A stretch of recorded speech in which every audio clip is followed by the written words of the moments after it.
D-Mace, Vingan, and Donick 1025 The Game. Broadcasting from the Busy Bee Plumbing, Heating, and Air Conditioning Game Nashville Studios, home of the $99 yearly Beehive membership, where the buzz is always about great service. Willie Donick, Derek Mason, Adam Vingan, and David Janes here with you. We are live inside Bridgestone Arena. The Nashville Predators wrap up their 5-game homestand tonight against the Tampa Bay Lightning. I cannot emphasize this enough. Puck drop at 6:45 p.m. Puck drop at 6:45 p.m. Pre-game at 5:45 p.m. As always, right here on 1025 The Game. Which means yes, be your bottoms in your seat at 7:40. Okay? 6:40. 6:40. Yeah. Be your butt in that seat at 6:40. So the NHL is doing its Frozen Frenzy. All 32 teams are in action, hence the unusual start time. So yes. 6:45 p.m. puck drop for Predators versus Lightning tonight. Barry Trotz will still join us at the normal 5 o'clock hour. So Barry Trotz will join us at 5 o'clock. But a reminder, one more time. Please do. 6:45 p.m. So if you show up at 7:05 and it's You're late, roughly halfway through the first period, and you say, hey, nobody told me the game started at 6:45. Wrong. I told you multiple times, and I will continue to emphasize it. Puck drop at 6:45. I will be at every entrance. Okay. To make sure anybody that comes in after will not get in. I know you ran a fast 40 in your day. I'm not sure you ran that fast. Did anybody stay up to watch the World Series last night? 18 innings. What do you think? Willie did, of course. Heck yeah. I was sound what's the out. word? What do you know about me? I love baseball. Yes. So you're World gonna watch. Series, It could have I'm went gonna 30 watch. innings. Willie wouldn't have went to sleep. Now, He ask would've me if I watched stayed it. awake for all 18 innings. There's a couple innings I think was Dozed fading a off. little bit there. I was coming in and out. Like, wake back up, like, it's still going on. And I doze back off, get back up. Moved it upstairs at one point. It was still going.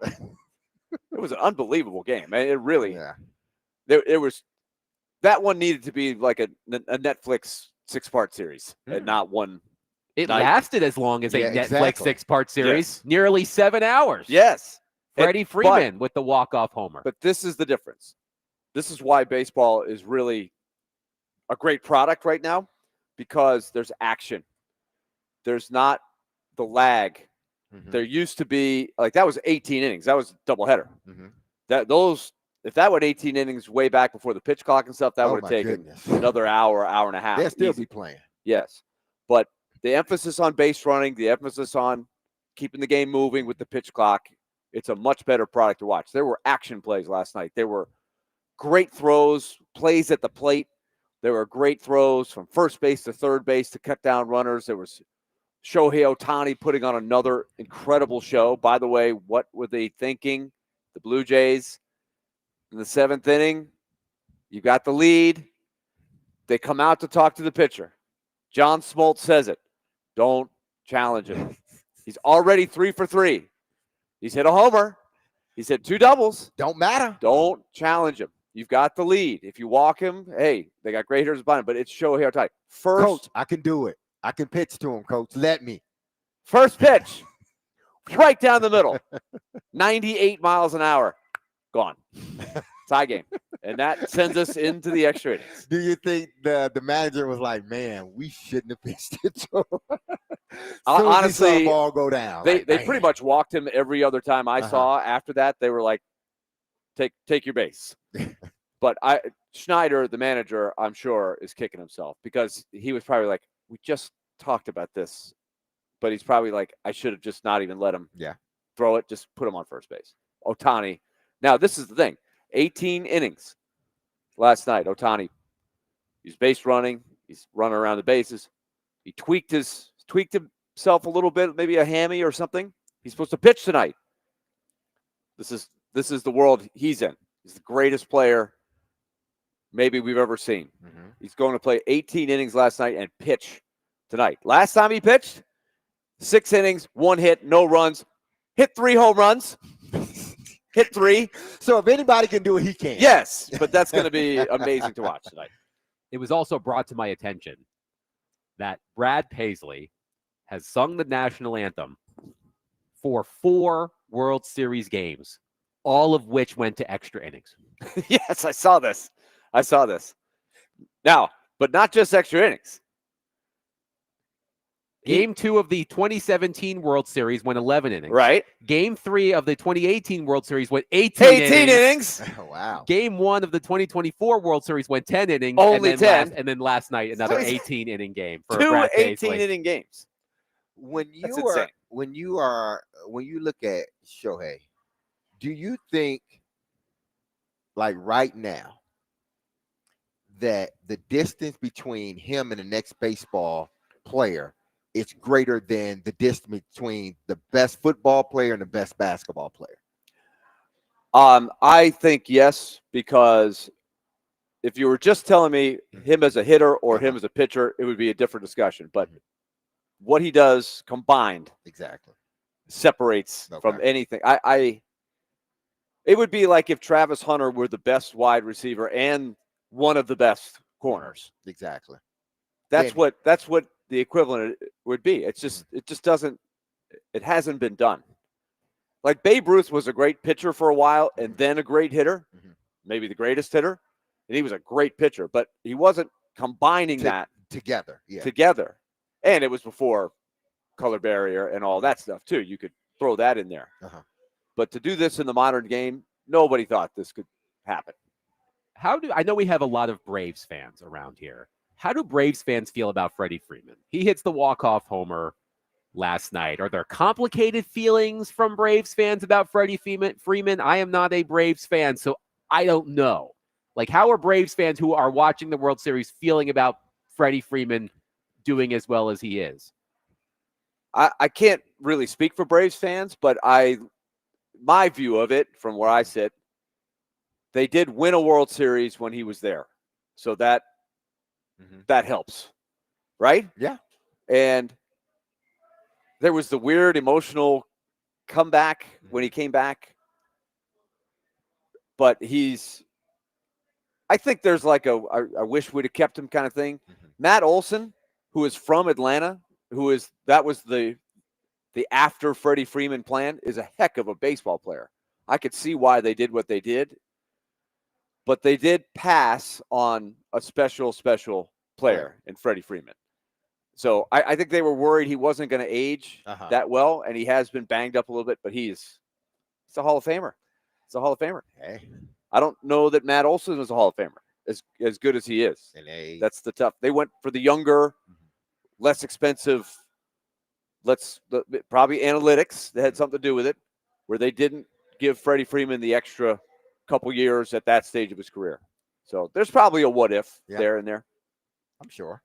Scott from Shelbyville on our text line, driven by WilsonCountyHoney.com, says, that was an amazing baseball game, and it should be talked about the whole show. Best fielding I have ever seen. They should never pitch to Ohtani, even if the bases are loaded. Walk him. Well, Scott, we do have other things to talk about. We do. But it was a fabulous game. Or so I heard, because I fell asleep. Hey, I ain't stay up either, so don't worry. B-Man says, still pissed about Freddie Freeman. Thanks for reminding me, Adam. One texter, Jerry from Nashville, says, Braves fan here. I absolutely love that Freddie is tearing it up, especially the way that Atlanta did him well, the way his agent did him when it came to Atlanta. So, yeah, love to see Freddie being the hero. It's hard not to like Freddie Freeman. He's just a classy player. Like I'm not a Yankee fan. I can't stand the Yankees, but like a guy like Derek Jeter or some of their great players during that era, like Jorge Posada, they're classy players. Exactly. Andy Pettit, those just guys hard to hate. Zach says, I relate the Freddie Freeman situation to the A.J. Brown situation. Not the same situation, but they are both players who should have never been let go. Well, at least they got a championship with Freddie Freeman. AJ didn't. We didn't get one with AJ. Well, he did get a championship, just not with.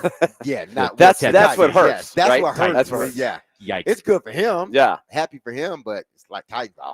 Quickly, one unrelated sports note that I want to make.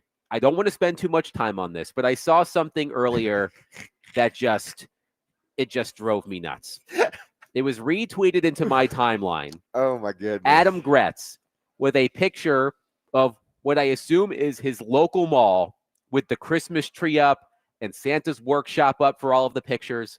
It's October 28th. What the hell? Wow. Don't even get me started. This is heinous. This is heinous. Christmas season starts on Black Friday, and not a moment sooner, I agree. will die on that hill. They're hijacking I'll be with you on that hill. I will die on that hill. Thanksgiving. It is when they do Thanksgiving that. erasure. That is Exactly. exactly Yes. right. Thanksgiving deserves more love than it gets. Absolutely. So a Christmas Ugh. tree. it made me so mad. Oh, It's one of my random pet peeves. It's coming too. I mean, it's coming. It's a wave. oh, it's coming man. fast. Yeah. People are putting their stuff out Yeah, already. it's coming out. I don't like it. I was talking about this with my wife, who is on the other side of this debate from me, and I said, you can put up the Christmas lights, but you can't turn them on until Black Friday. They can be around the roof, but they can't be turned on. That's the compromise I'm willing to make. So Okay. no Thanksgiving erasure in the Vingan household, okay? Well, if you get the lights early, they're cheaper too. So Yes. that's how you Well, work it out. I don't want to talk too much about that, but that made me angry. So Rightfully so. you know who else makes people angry? The Tennessee Titans. They make people really angry. I don't know if it's angry now. Is or it if past it's, anger it's now, or past just anger. kind of sigh? Like, just- what do you call Did it? anybody see Resigned? the note that Roger McCreary posted on X last night, thanking the Tennessee Titans and more specifically the Struck family for all they did for him? Not the Strunk family, the Struck family. What a journey it has been. To each and every one of you, thank you for your passion, loyalty, and time. I owe a debt of gratitude to the Titans organization. There are so many grammatical errors in this. No. Titans Come here. on, Raj. Titans here is Just spelled. have AI write it. Titans That's is fine. spelled Yeah. get to that. Titians. The Tidians. The Tidians organization. What? To the The Titans. To the Titans. the Titans. The Titans. The Titans. I think it's a The Titans. I, th- The Titans. I think you might be onto something, Willie. The Titans. I'll go with Tidians, but the Titans organization. To the Struck family. Struck. The Struck family. The Italian struck family. It was a CK? Struck. The Oh. Struck He family. didn't just leave the N out. He put a C in Roger there. McCreary It had desperately to be- needs a proofreader. It had to be the Was it a AI voice text? Yeah, Yeah. it changed it over to. It wasn't a stuff. voice text because it was on a graphic. It was a graphic. But you can always put the graphic, like make the graphic and then type inside the graphic. Maybe. Maybe he typed strunk and it put It was autocorrect? Yes. that's what I'm It saying. was probably Probably autocorrect. But then you should have reread Proofread. it. Yes, you got to. Do you think somebody in his family, like a brother, a cousin, aunt, uncle, like, Raj, did you see what you did? You got it right. I don't know what they call him in the family. I'm you know, thinking of what's happening when you yeah, say Raj and rerun and Dwayne. Yeah. Uh, Oh man. Chase McCabe Oh, on my man. personal text line Oh, says man. the Tidians is a new club downtown. This is not what I meant to do. I didn't even notice. Adam, I it's always didn't- Adam that gets us into these pickles. Exactly. I he didn't does it even all the time. notice. I No, didn't you're even evil. notice You're the, evil, the Adam. misspelling of Titans the That's first time right. around. You know when the caller said you were what you call Lex it? Luthor. Yeah, you Yes. are. You're evil, man. Yes. You knew what you were doing. I swear to you, I didn't notice that. Oh my goodness. Oh man. Oh, that gosh. was funny. All right. Anyway, Uh-huh. we talked about this yesterday. The Tennessee Titans trading Roger McCreary to the LA Rams for a conditional 5th-round pick in 2026. It's the second trade the Titans have made over the past couple of months involving a starting corner. Because, as you recall, the Titans also traded Jarvis Brownlee to the New York Jets for a 6th-round pick in 2026. So we are all trying to figure out how the Titans are going to get better. And I'm not sure trading 2 starting corners for day 3 draft picks is going to do it. But I was thinking about this yesterday. I have a couple of questions. One, Yes. why are the Titans just giving away corners? 2, are we overvaluing corners? 3, are the Titans decision makers poor negotiators? These are 3 questions. And Willie, you brought this to my attention. David James, if you don't mind queuing it up. Willie, you brought this to my attention on our drive home from Kentucky yesterday. Mike Borgonzi did a news conference at the end of training camp after the 53-man roster had been submitted. And Jalen Armour-Davis was one of the waiver claims. He was a popular target. I believe it was reported 3 other teams put in a claim for Jalen Armour-Davis, but the Titans had the number 1 waiver priority, being the worst team in the league. So they got him. So Borgonzi was explaining his plan, I guess, for how they were managing the waiver wire. Here's what Mike Borgonzi said earlier this season. An MSC cruise isn't just a vacation. Was he talking about cruises? Yeah. Tom Cruise? Yeah. But, corners you can't have enough of. I know we have 7 right now in the active, and, we went heavy in the O-line. Those positions are tough once you get into the season. So there's a lot of roster gymnastics you have to do here at the beginning to try to, keep some guys. And corners and offensive linemen, in my experience, have been the toughest, position group to really find during the season. So that's really the reason why we went heavy there. So Mike Borgonzi, straight from his mouth. Corners are hard to find, so let's give them all away. They traded 2 of them. Yes. So you're down McCreary, you're down Brownlee. Snead's done, right? Yes. Snead is done. Yeah, I think they knew going in that they weren't sure what they were going to get from Snead. Mm-hmm. But this is what perplexes me about what they've done with the trade of Brownlee and now the trade of McCreary. And I would like to hear some follow-ups of the trading a corner for not a whole lot, Roger McCreary, who's been a steady player in his career. And as I said yesterday, if he were 30 or 31, I would completely understand it, and I would say, good deal. Take what you can get.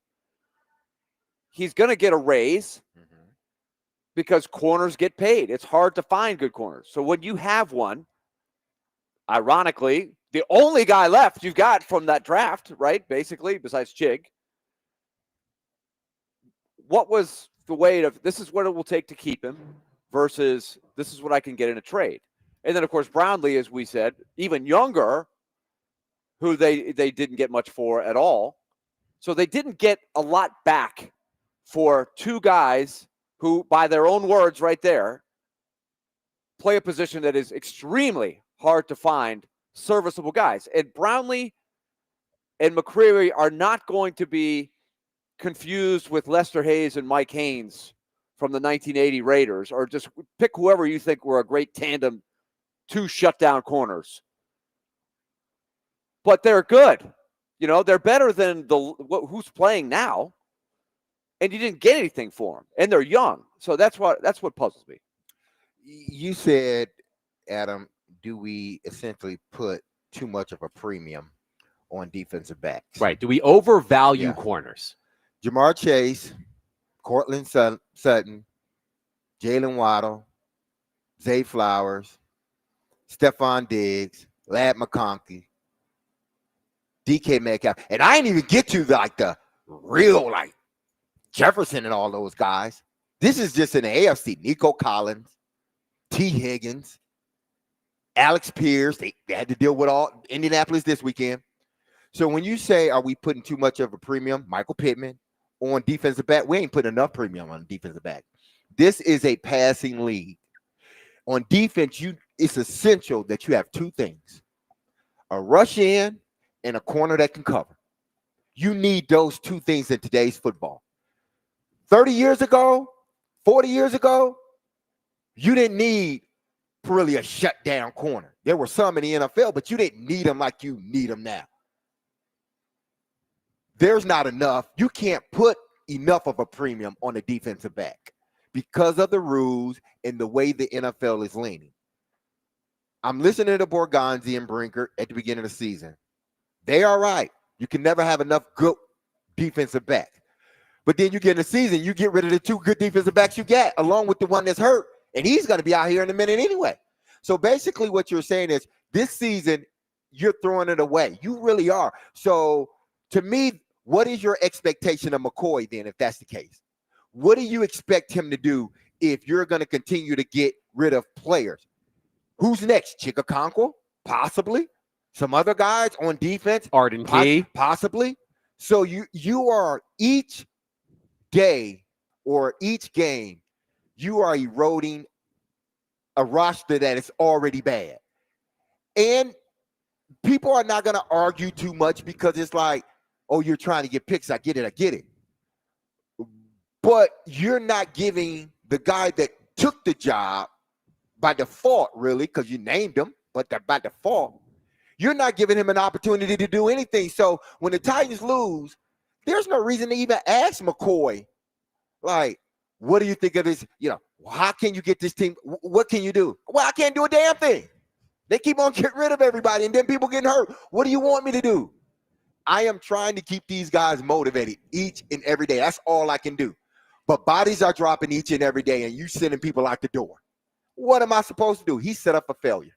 615-737-1025. We will take your reaction to the Titans trade yesterday. Roger McCreary to the LA Rams. Why are the Titans just giving away corners?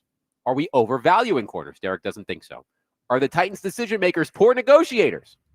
615-737-1025. The MTSU Blue Raiders will take on Jacksonville State tomorrow at 6:30. Catch all of the action on Totally Hits 93.3 with coverage also available on the Totally Hits Nashville app and at totallyhitsnashville.com.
Yeah, I just don't understand. There had to be something that nobody knows about with the Titans. Like, I do not get why you get rid of a guy on a rookie contract who is clearly this good.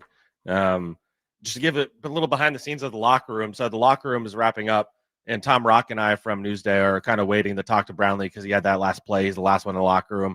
Everyone else in the media already left. He's like taking his time putting on his jewelry and stuff, which is kind of funny. But at one point, he asked, "What time is it?" And we say it's like 4:57. And he's like, "Oh, great! So I still have time to go watch the Titans lose." Like this is the he has that kind of edge to him though. Like you and I, you need guys like that. That's a dog. That's what I was just saying. Like that's a dog. Remember you and I talking about that earlier in the season, probably before he really started playing a role. Where we're like, who is the guy in this defense that's gonna like the energy giver? You know, like Jermaine Johnson, you could say was one he was hurt at the time. But other than that, you didn't have like a CJ Mosley, a guy that was gonna rally the troops and really just like set the tone. And it seems like he's that guy. Like he has a lot of confidence. He says all the right things. He's really fun to talk to, just as like a guy in the locker room, and he's really thoughtful. And he loves being a Jet already. So I think he's a guy that he could be like a culture changing type play. Not in terms of even not saying he's going to be a superstar or anything, but just the way he plays football can be a really big boon for Aaron Glenn as he tries to find like his guys with this new regime. That was Zach Rosenblatt and Connor Hughes on the Jets Final Drive podcast. Both Rosenblatt and Hughes cover the New York Jets. And Jarvis Brownlee, correct me if I'm wrong, had a pass breakup on 4th down to seal the Jets' win against the Bengals over the weekend. So when I heard that clip from Rosenblatt, Brownlee asked us what time it was, so he had enough time to go watch the Titans lose. I got a chuckle out of that. I do want Derek's thoughts on what they said, but before we do, I do want to give Roger McCreary a little credit. I did poke some fun at his grammatical errors. He did reply to himself and said autocorrect, strunk. So at least he caught that one. He tried to at least acknowledge the fact that he misspelled strunk. He did not acknowledge the fact that he misspelled Titans at one point. It could either be Titians or Tidians. I prefer Tidians. Willie said Titians. But Derek, quickly, what did you make of their conversation on Jarvis Brownlee? I would have liked for it to have been, a little bit more. We all know if you've been watching the Titans, the likelihood of them winning is slim, and that's unfortunate. But I think what we should pay attention to is what was said prior to them telling about what Jarvis Landry said. Not Jarvis Landry, Jarvis Brownlee said about the Titans. Is that, and he's playing well with the Jets. Yeah. I think from a PFF standpoint, he's the highest ranked or rated. He's up there defensive back since on their joining team. the Jets. Since joining their team, he's the as far as coverage. Right. So he's doing a good job there. He hasn't gotten any pass interferences. That's the thing. Cut down on the penalties. Cut down on the penalties. But that's the question. Like you chose to trade a young guy still on a rookie contract that can play. He just needed to find a way to stop holding. But it was to a point where I think with this team, he got labeled. And this team's not good. So anything that goes on or anything that's kind of, in the middle, they're going to call it on the Titans, it seems like. So we saw good play from him while he was here. But what did we say? He has to cut down on the holding. If he cuts down on the holding, this kid can be, at least I thought, this kid could be a cornerstone in your secondary because he's young, he's aggressive, he's fast, he's physical. He's what you want from a defensive back. And he's a little crazy. That's what you want from a defensive back. A little screw loose? I have never known or never played with a good defensive back that didn't have a little screw loose. Seriously. Yeah. You can go down the line of guys that I played with. At least during the game, right? During the game, that's what I mean. And sometimes after. after. Sometimes. But in practice, it didn't matter. They had an attitude. They had a chip on there. It was like they had that thing about them that separated them from everybody else. Didn't Jarvis Brownlee have to be separated from Buccaneers fans during one of the joint practices in the offseason? Yes, he so did. There's But that loose screw, perhaps. But he's that guy. Again, I don't know what happened in the locker room. But believe me, if they felt that his talent, which they should have, I don't know why they didn't, but there must have been something else in that locker room that was going on. Because if you look at him and watch him, honestly, he's the most talented defensive back they had. Really, if you look at it, I know Snead. He has. He's been in the league for a while. He's a vet. He understands it, and he was a good player in Kansas City. But if you're talking about just a raw individual, he was the best defensive back they had on their team. Because again, he had all those things that you want your defensive back to have. He just needed to cut down on the holding. That's why whatever went on in that locker room, they couldn't handle it. Like, everybody was tiptoeing around Jeffrey Simmons, but y'all couldn't handle Jarvis Brownlee. But y'all tiptoeing around everybody else. When they do something, it's, oh, no, we ain't going to say that. But y'all get rid of this guy. Y'all ain't going to get rid of Jeffrey. I know that. Y'all are upset. But y'all get rid of a guy that can play, a guy that's young, still under a rookie contract when y'all ain't have nobody. Y'all came out and told us that lie. Well, we got people behind them that's ready to go and they can play. Well, show them to me, because I ain't seen none one of them. Let's go to Colin on our phone line, driven by WilsonCountyHyundai.com. Colin, thank you for waiting. Please go ahead. Good afternoon, gentlemen. Hello. Hello. Hey, good afternoon. Good afternoon. Hey, I just got a question about. Well, we lost Colin. Colin, you there? Can you hear me? Yes, go You're ahead. breaking up, but go ahead. Hello. Hey, sorry, guys. So, anyway, appreciate you taking my call. I got a question about. I know they drew a line in the sand with Jeffrey Simmons.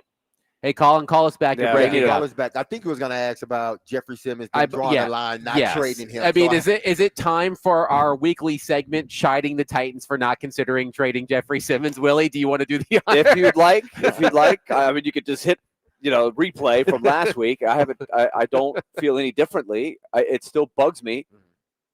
And what bugs me is not that you're saying, well, we may not trade Jeffrey Simmons. We may elect to keep Jeffrey Simmons. But to say we are putting it out there, we are not trading Jeffrey Simmons makes zero sense to me. To say don't even call us with an offer. You don't know what is around the corner. Now, they may have a different philosophy than I do about what Jeffrey Simmons will be when that new stadium opens, which is, you're hoping, best case, you might have a chance to have a better foundation of a new core, new roster. Barry Trotz is going to sit right where you're sitting at 5 o'clock, Derek. And what is he going to talk about? He talks about it every week. We are in the process of building a new core. He's telling everybody. And they're not ready today. And it's going to be a process. And there's going to be some winds in the road. It's not going to be linear.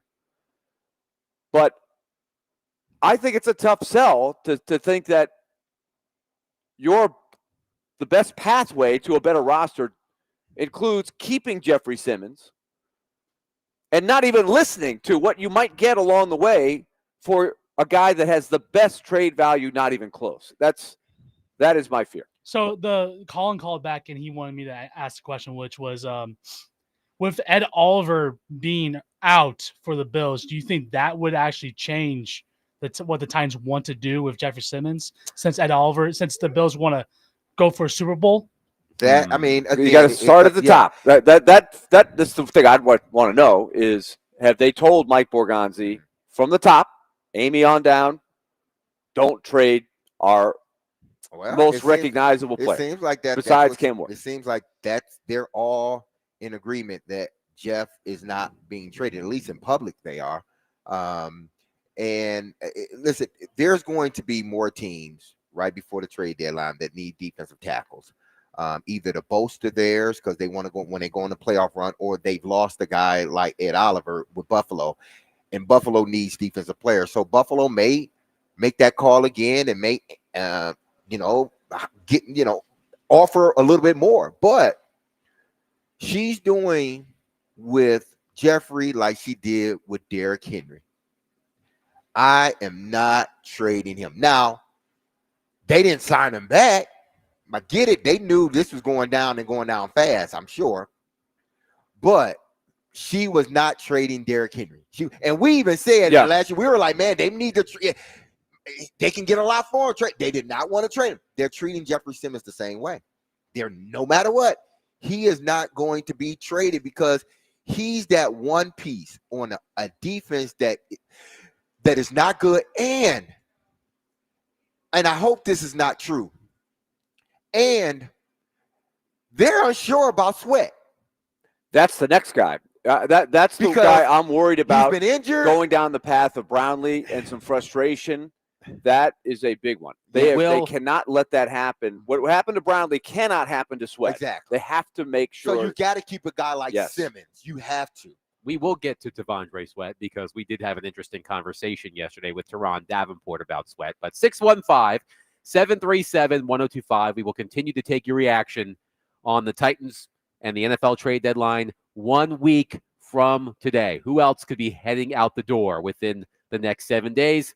Joining Roger McCreary and earlier this season, Jarvis Brownlee. 615-737-1025. By the way, Predators fans, we do have tickets to give away for their game on Monday against the Vancouver Canucks, who are just here. They'll be back on Monday. So listen. Why didn't they just play 2 games in 3 days here? Good question. I don't know. Good question. But we will give you the opportunity to win those tickets later in the show. So be listening for the cue to call. 615-737-1025. DVD is brought to you by Bax Homeworks. Remodeling done right. Get a free estimate at baxhomeworks.com.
The Titans also delivered, for the most part, what I expected from the Titans today. I don't want to watch the Titans play football anymore. I feel like Titans fans don't even want to watch the Titans play football anymore. I don't really want to think about the Titans. No, nothing about the Titans is appealing. Cam Ward was a little exciting to start the season, but now he just gets sacked so many times, and his team, you can't really judge Cam Ward because every single game it feels like you turn on and the Titans are down 20 immediately. Yeah. And he gets sacked a bunch, and they're always behind on down and distance. So I'm going to reserve my judgment for Cam Ward. I'm not going to be harsh on him. I just don't really want to see them play football anymore. So I don't listen to a lot of Pardon My Take, but I completely agree. I said that yesterday.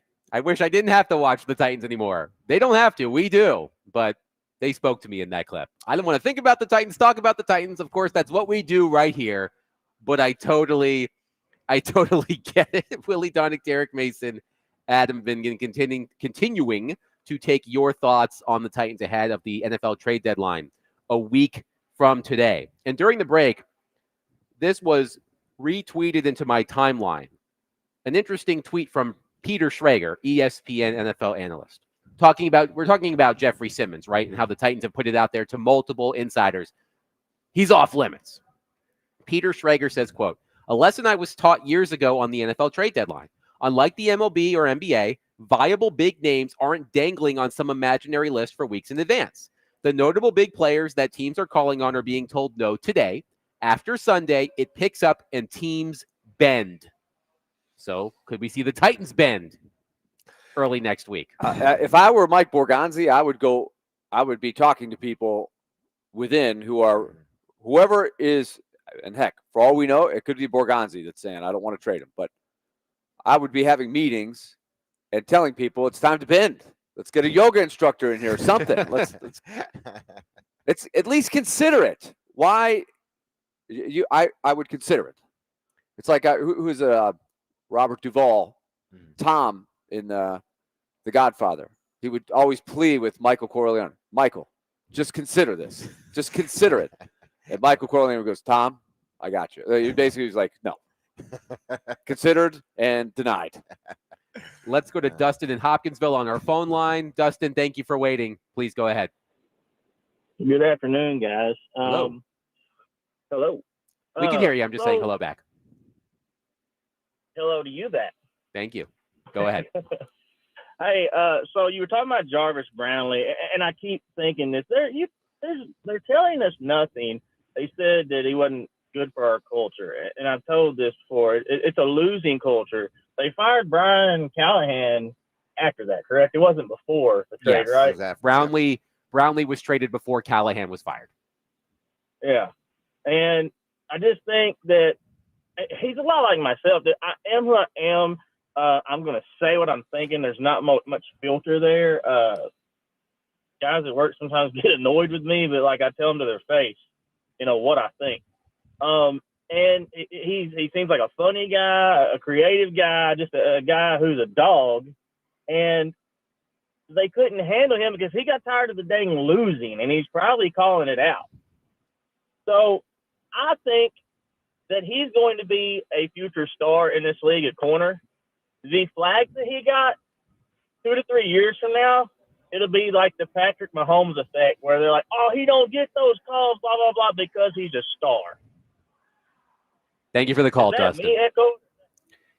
Let's get to some of your reaction on our text line, 615-737-1025 on Jeffrey Simmons. One texter says it would make sense to keep him if they're getting returns on the players you're trading, not just a bag of footballs. That's literally zero help, and then your roster is even worse. Kyle says, my wife laughed at the Titans declaring that they aren't trading Simmons but are open to trading. Who is left? The only two worthy are Cam Ward and Big Jeff. And to both texters' points, the Titans don't have really anybody else on the roster who will get you what Jeffrey Simmons can get you. Now, if there was another player, another top flight wide receiver, for example, Calvin Ridley's not getting. What do you think a healthy Calvin Ridley gets you in a trade, Derek? 5th round, 4th. That's it? Maybe. Yeah. Yeah. I'm not giving up a 3rd round. Arden Key's probably a day 3 draft pick. Chigakonkwo's probably a mid-round draft pick. The only way the Titans are going to get the types of picks that they can use to get better is by trading Jeffrey Simmons. And I know that you can use late-round draft picks to move up. That's important too. But with the Titans declaring through every NFL insider that Jeffrey Simmons is off limits, what's the old saying, cutting off your nose to spite your face? Yeah. Like, I feel like that's kind of what it is, right? Yes, and this is another thing that I have brought out many times, but I want to make sure people understand my argument if you've heard it in bits and pieces. Jeffrey Simmons, even if he has an injury-plagued rest of the season, which he might, which would be, by the way, the 3rd straight year that he's been plagued by injuries and missed some time, which also tells you that there's starting to be some wear and tear on the body, which is normal for guys his age. Mm-hmm. So you've gotten the best Jeffrey Simmons there is. Can he sustain it? Well, not only does he have to sustain it for it to be worthwhile keeping him, you're going to have to continue to pay him premier dollars. He is going to command big dollars. It's not like he's a bargain in his current contract. It's not like an NHL contract where maybe you've got the guy locked in for 3 or 4 more years at a reasonable price. He's expensive now, and he will be able to rework his deal, which is coming. He's got a new agent. I mean, there's all of these reasons why his value will not be this high going forward. So you've got to be locked in and saying Jeffrey Simmons is going to be a Titan till the end, and he'll be like Jarrell Casey was in 3 or 4 years from now, where he's still a steady contributor, expensive, but a mentor to younger players. Is that better than seeing what you could get? If you could get a first with maybe a 2nd or 3rd thrown in there, I think you have got to consider it. I would be surprised if they traded Jeffrey Simmons. Now, listen, after this weekend, a lot of things can change. I get it. And there could be a few teams that, offer up even more than what they previously offered. But I don't think the Titans are going to do that, especially if Jeff comes back. It doesn't seem like this is a major injury. If he comes back and continue to play well. But don't be surprised, because he still has a year under contract. And they're going to be negotiating that contract pretty soon. And rightfully so, because you don't want him to play, and he doesn't want to play on a final contract, because anything could happen. But don't be surprised because this is sort of what happened with the A.J. Brown thing. A.J. had 2 years left on his contract. They weren't going to trade him during the season. No way, no how. And they end up trading him when? During the draft. Don't be surprised if Jeffrey Simmons is traded during the draft. Not now, because especially if there may be a little contention as far as, how much you get up front or not, and not so much the AAV. If it's about him getting a lot of money up front, the Titans may decide then his price is still high going into the draft. We can trade him now, still get what we're going to get if we traded him during the season, and we don't have to deal with the contract. Somebody else is going to sign him to a new contract. Don't be surprised. Yeah, we're not trading him now. He's off the table right now. Nobody, don't call me. But they didn't say they wouldn't trade him, period. So if he's not traded before the trade deadline, don't think then, Jeffrey's here. He's going to – no, he may get traded during the draft. I would just play the other side. If I'm the other team, I would say, well, that's great. Mm-hmm. You're not going to trade him to the draft. My team's in it now. I'll pay you more because I want him for this playoff run and next year and the year after, et cetera. So that. But Jeff don't want to get traded. You have to weigh that. But Jeff don't want to get traded. But you're shutting the door. Somebody. You're shutting the door from me even giving you that offer. No, you're right. But if I'm Jeff and his representatives, it's good. Okay, if they do trade me, it's good that I'm going to a championship caliber team. But I may not be on that team after the playoffs is done. They may look, because I want a contract, they may look to move me again. So, listen, if he doesn't get traded now, and I don't expect the Titans to trade him, if I'm Jeff and his team, I'm like, okay, cool. It's no sweat off my back. Yeah, do I want to be on a winning team? But I'm staying here. I'm going to play ball. But come the draft, that's when we really going to see what they truly feel about Jeffrey as far as him being a part of that new generation of players that are going to go into the new stadium. Quickly, let's go to Tom on our phone line. Tom, thank you for waiting. Please go ahead. Guys, you brought up some great points, and I may have lied to your producer because I told him I wanted to talk about Cam Ward, but I think it's a complete injustice. By the time we're good, Jeff Simmons is going to have wasted his time here and a chance of being, an all-pro constantly. But I think you're overlooking DK as being a solid asset to this team and what he's done as far as all-purpose yards and, a young Derek Mason, maybe, going forward. But I don't look at Cam Ward as an asset for the fact that we still have the same problem as we always have. We have a quarterback that holds on to the ball too long and takes too many sacks. We can say everything that we want to about the offensive line, but I spent most of the day Sunday counting it all. And, guys are open. He's being flushed and, 7, 8, 10, 11, 12 seconds. So I'm just going to hang up and listen and see what you think about that. Thank you for the call, Tom. Thank you. He's right about DK, and we've been, mentioning and talking more and more about DK and how he's honestly been, since he's gotten into the game, he's been probably one of the brightest spots on this team because his ability to return, the return game is much better. Now that Fossil is the coach and he's back there returning, it's a threat for him to go the distance every time he touches the ball. Every time DK gets the ball, I think he's going to the house. That's a good thing. And I'm sure everybody else that plays the Titans feel the same way. This kid can go the distance if you don't, and he runs through tackles. So he's right about DK. He's one of the young, bright spots they have on this team, and they need to make him more of a focus moving forward. As for Cam, listen, we've talked about it numerous of times. The offensive line hasn't played the way they needed to play. He has been slow at times with getting to his progressions. But he's also done some things that had he had a better line, it would have looked a lot different in regards to his play. Does he need to get better? Yes. Does he need to take those sacks?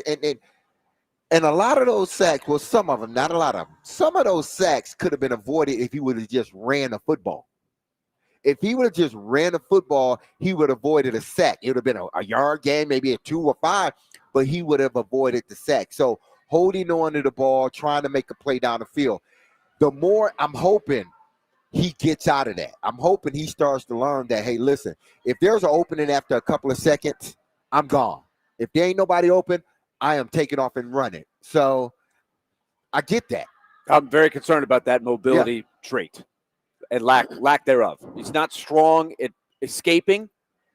And so there's explosiveness and strength, not just straight ahead speed involved in shuffling through the pocket, getting through that wave, and changing a sack into either an extended play for a throw or a run.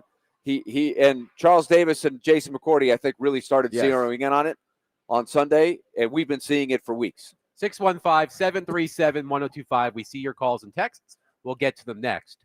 I also want to bring up an interesting column I read about Vanderbilt.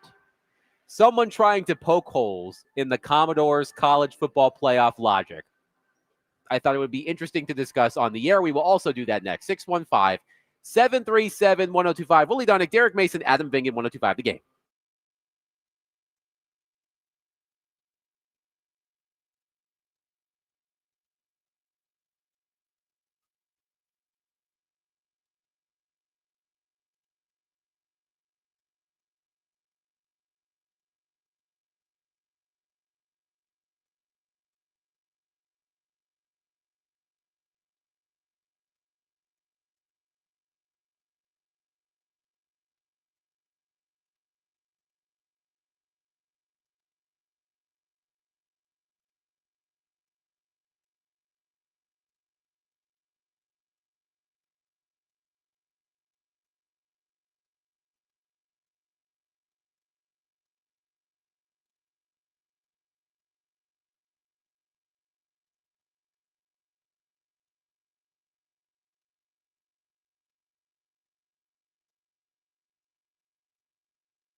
D. Mace, Vingen, and Donick 1025. The Game, broadcasting from the Busy Bee Plumbing, Heating, and Air Conditioning Game Nashville studios, home of the $99 yearly Beehive membership, where the buzz is always about great service. Willie Donick, Derek Mason, Adam Vingen, and David Janes here with you. We are live at Bridgestone Arena.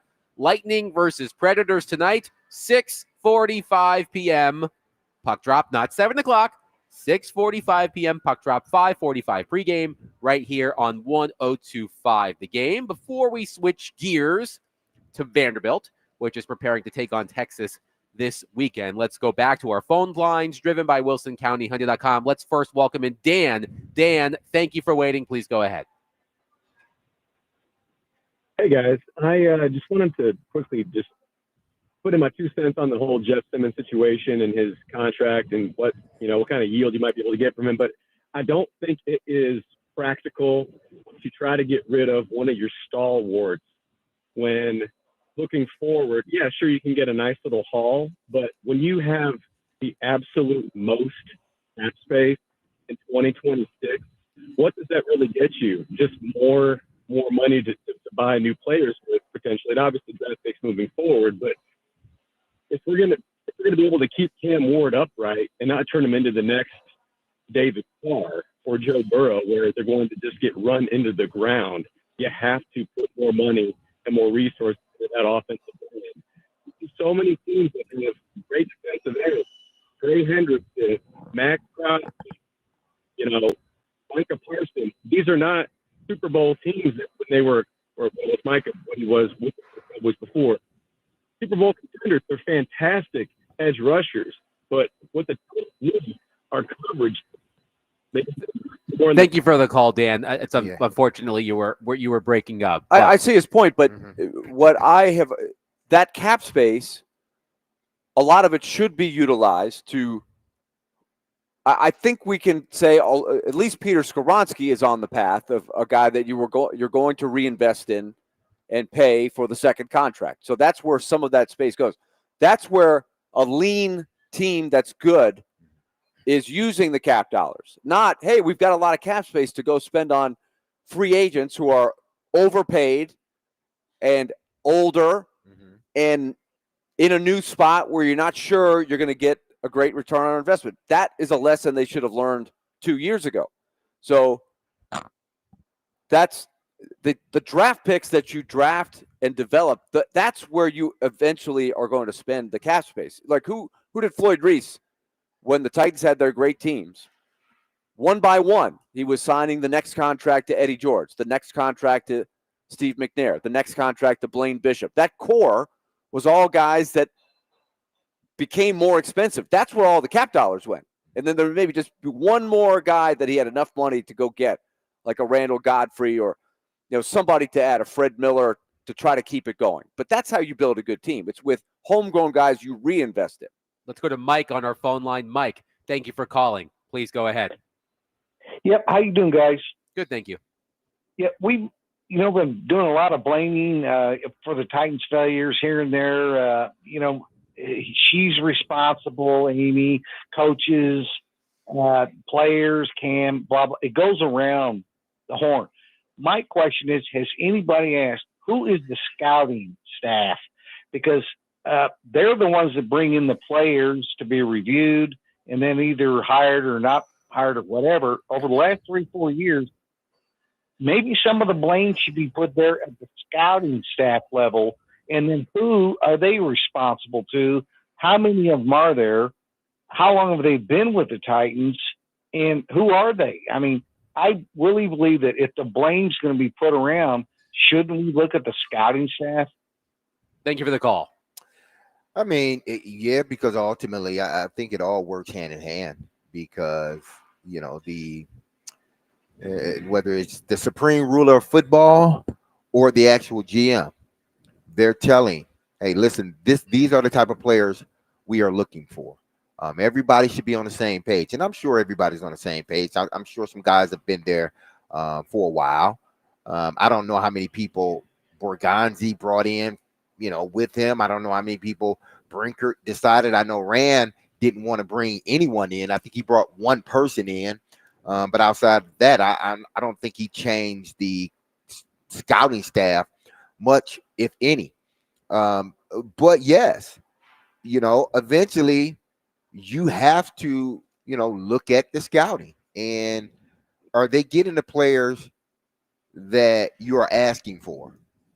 And if they are, then why aren't you able to develop them? Or they're not getting the guys that, or they're not evaluating them to a point to where, oh, these guys are good for our team. That's the tricky part, because these are these guys are faceless, and a lot of them are nameless, and they go out and they do their job, and they're on the road all the time. So it's a hard job.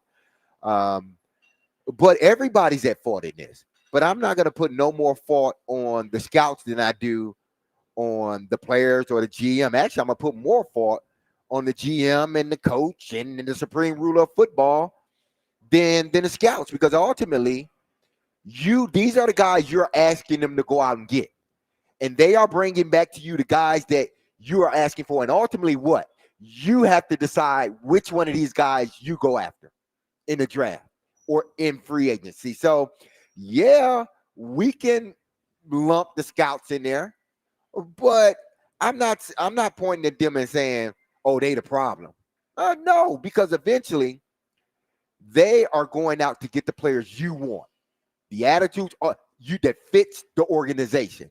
Now it's you are tasked to, out of all these people, try to get the guys you want, and then once you get them, develop them. And what have they not been able to do? Develop draft picks.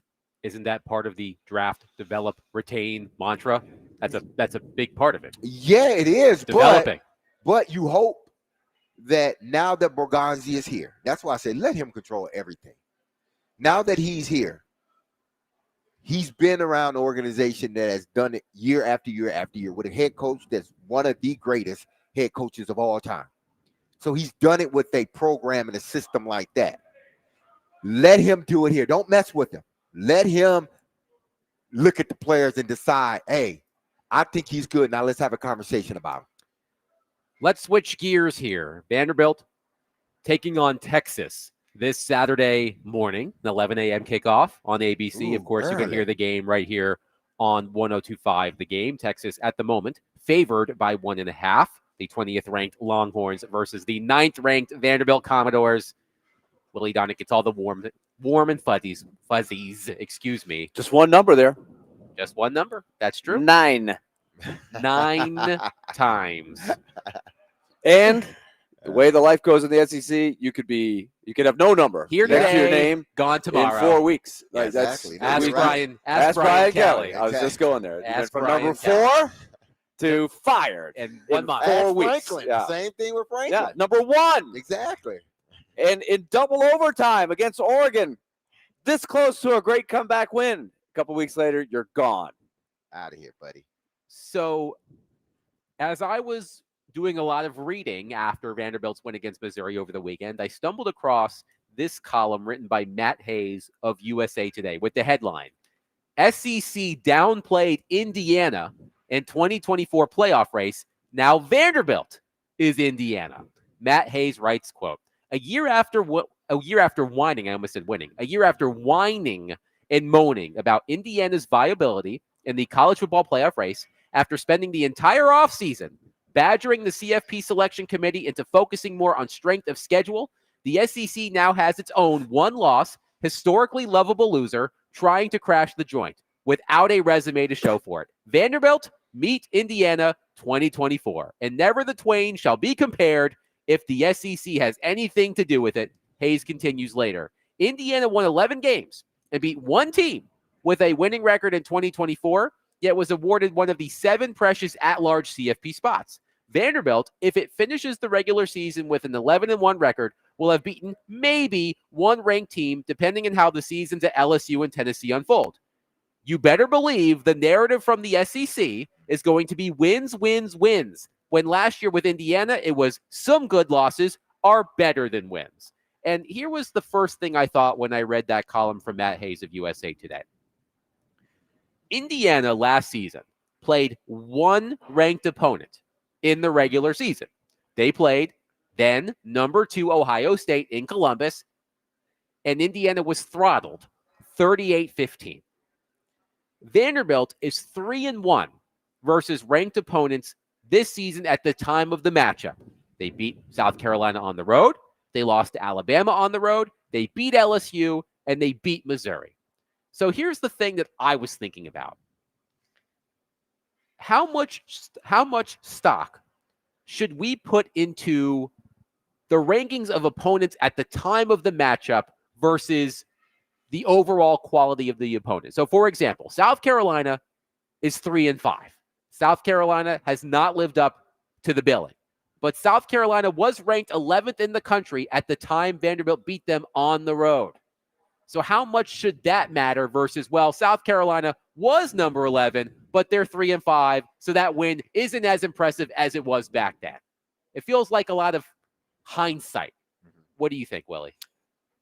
I think this is why you have a committee of human beings and not just spitting numbers out of rankings. Because I think we've come to understand over time that the rankings are just window dressing, right? It's just how voters vote each week. It's kind of a, what have you done for me lately? Who's hot? There's still a traditional thing, ex-voter sitting at his desk. So-and-so was number 11 last week. Well, they won last week. Do they move past anybody? Well, who did they play? Well, yeah, I'll put them at number 10 this week. There's still that. When you're trying to select for the playoffs, it's got to be more NCAA basketball selection committee, where you're looking at a lot of things and not just who was ranked when. In my mind, there is absolutely no comparison to the strength of schedule Indiana played last year, and the strength of schedule Vanderbilt played this year. It's not even close. It's not in the same, as Samuel L. Jackson says in Pulp Fiction, it's not in the same ballpark. It's not in the same stadium. I mean, I think he was talking about a foot massage there. Yeah. I'll leave the rest to you. See the movie. You'll see the context. But look, South Carolina, great example. You think Alabama thinks South Carolina was a quality win? South Carolina last year took Alabama right to the wire. This year, took them right to the wire again. Vanderbilt went in there and waxed South Carolina. Is Alabama a good team? They're a really good team. South Carolina, don't tell me what their record is. In this league, they are a tough out. And they're, 12th or 13th in the SEC? It's the league strength. So we're in a whole new ball game, I think, of saying, well, so-and-so was ranked, and now they've lost some games, so that's not a good win anymore. I see the point, because South Carolina isn't the 11th best team in the country, but they're still a very, very good team, especially playing on their field. So, for example, last year, I'm looking at Indiana's schedule. When they beat Purdue 66-0 at home, that's an unranked team. You're telling me that all games against unranked teams are the same? Like, it's not about how many ranked teams you played. It's context. It's human people looking and saying, how tough was that game to win? Virginia Tech, I would say at the time, in the atmosphere they played in, Virginia Tech's fired their coach. They're not having a good year. But at the time they played them, I think there's value to that win. That wasn't an easy place to play. I think all of these things are things to consider. And I do think at the end of last year, Indiana's resume looked thin. They did not play Penn State. They did not play Oregon. They played some of the bottom feeders in the league, and to their credit, they whipped them. But it was a thin resume compared to the week in, week out challenge that you have in the SEC. The depth of the SEC is a different thing than the depth of the Big Ten. Garrett from Clarksville on our text line says, I think that's why it's also important how they won or lost to those teams. Who won or lost to those teams? Whichever team we're discussing. This is a horse crap article. Not from a grammatical standpoint or how it's not.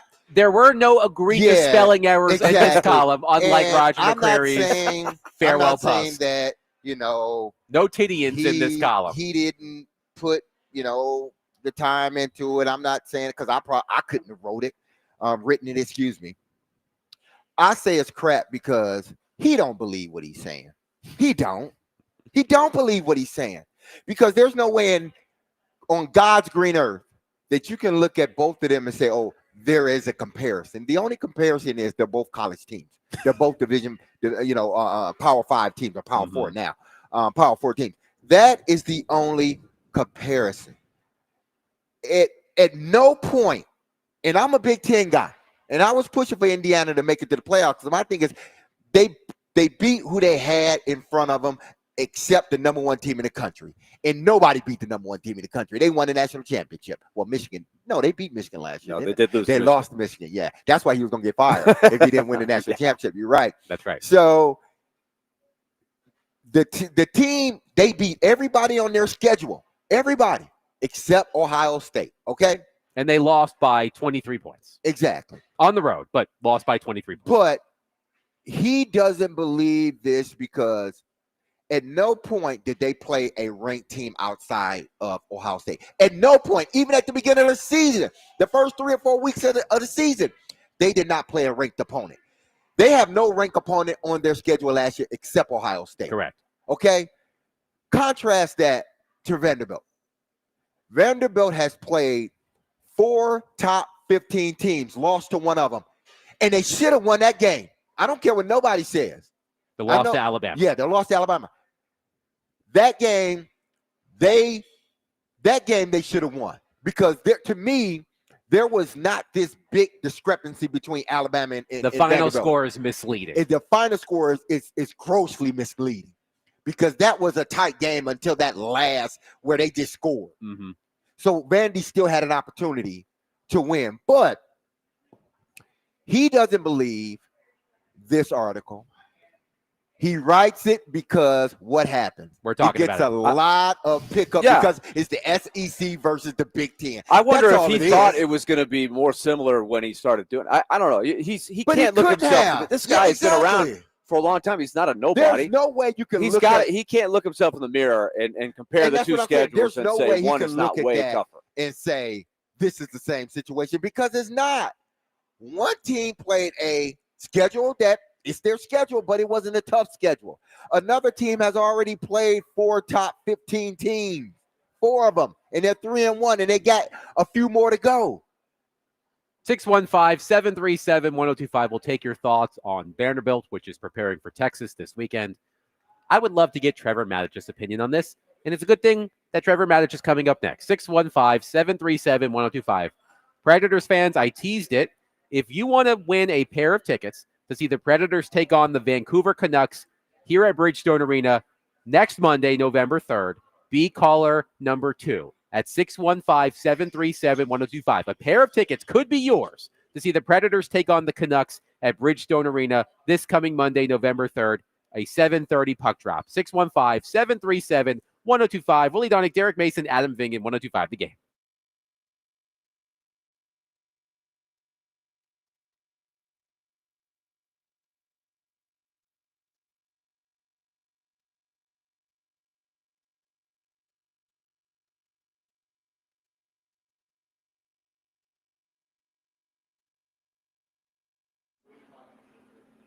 Hey, Derek Mason here, and I need to tell you about my good friends over at Law Tigers, which is lawtigers.com.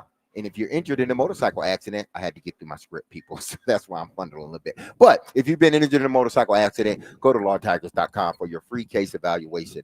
Even if your accident was months ago, you have nothing to lose by calling Law Tigers. Insurance companies want to pay out as little as possible, or frankly, nothing at all. Law Tigers make sure you get the compensation you deserve and doesn't get paid until your case has been settled. Look, they understand how much your bike gear is worth to you, so they will help you get it all repaired or better yet replaced. Law Tigers is a resource the motorcycle community turns to when in need. So whether it's to support you in an event or if they see you broken down on the side of the road, with Law Tigers, you'll never ride alone. So call 1-800-LAW-TIGERS or visit lawtigers.com. Law Tigers is powered by Freeman and Fuson, and you can find them in Nashville, located at 2126 21st Ave South. That's Law Tigers, Tennessee's motorcycle lawyer.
D. Mace, Vingan, and Donick 1025. The Game. Willie Donick, Derek Mason, Adam Vingan. Pleased to be joined on our phone line, driven by WilsonCountyHyundai.com by Trevor Matich, who is brought to you by Houston Clinic Orthopedics, when experience matters. Trevor, I'm glad you're on. I want your opinion on something we were just discussing. There was a column in USA Today written by Matt Hayes over the weekend with the headline, SEC downplayed Indiana in 2024 playoff race. Now Vanderbilt is Indiana. I'll read you a portion of the column, and then I want your reaction.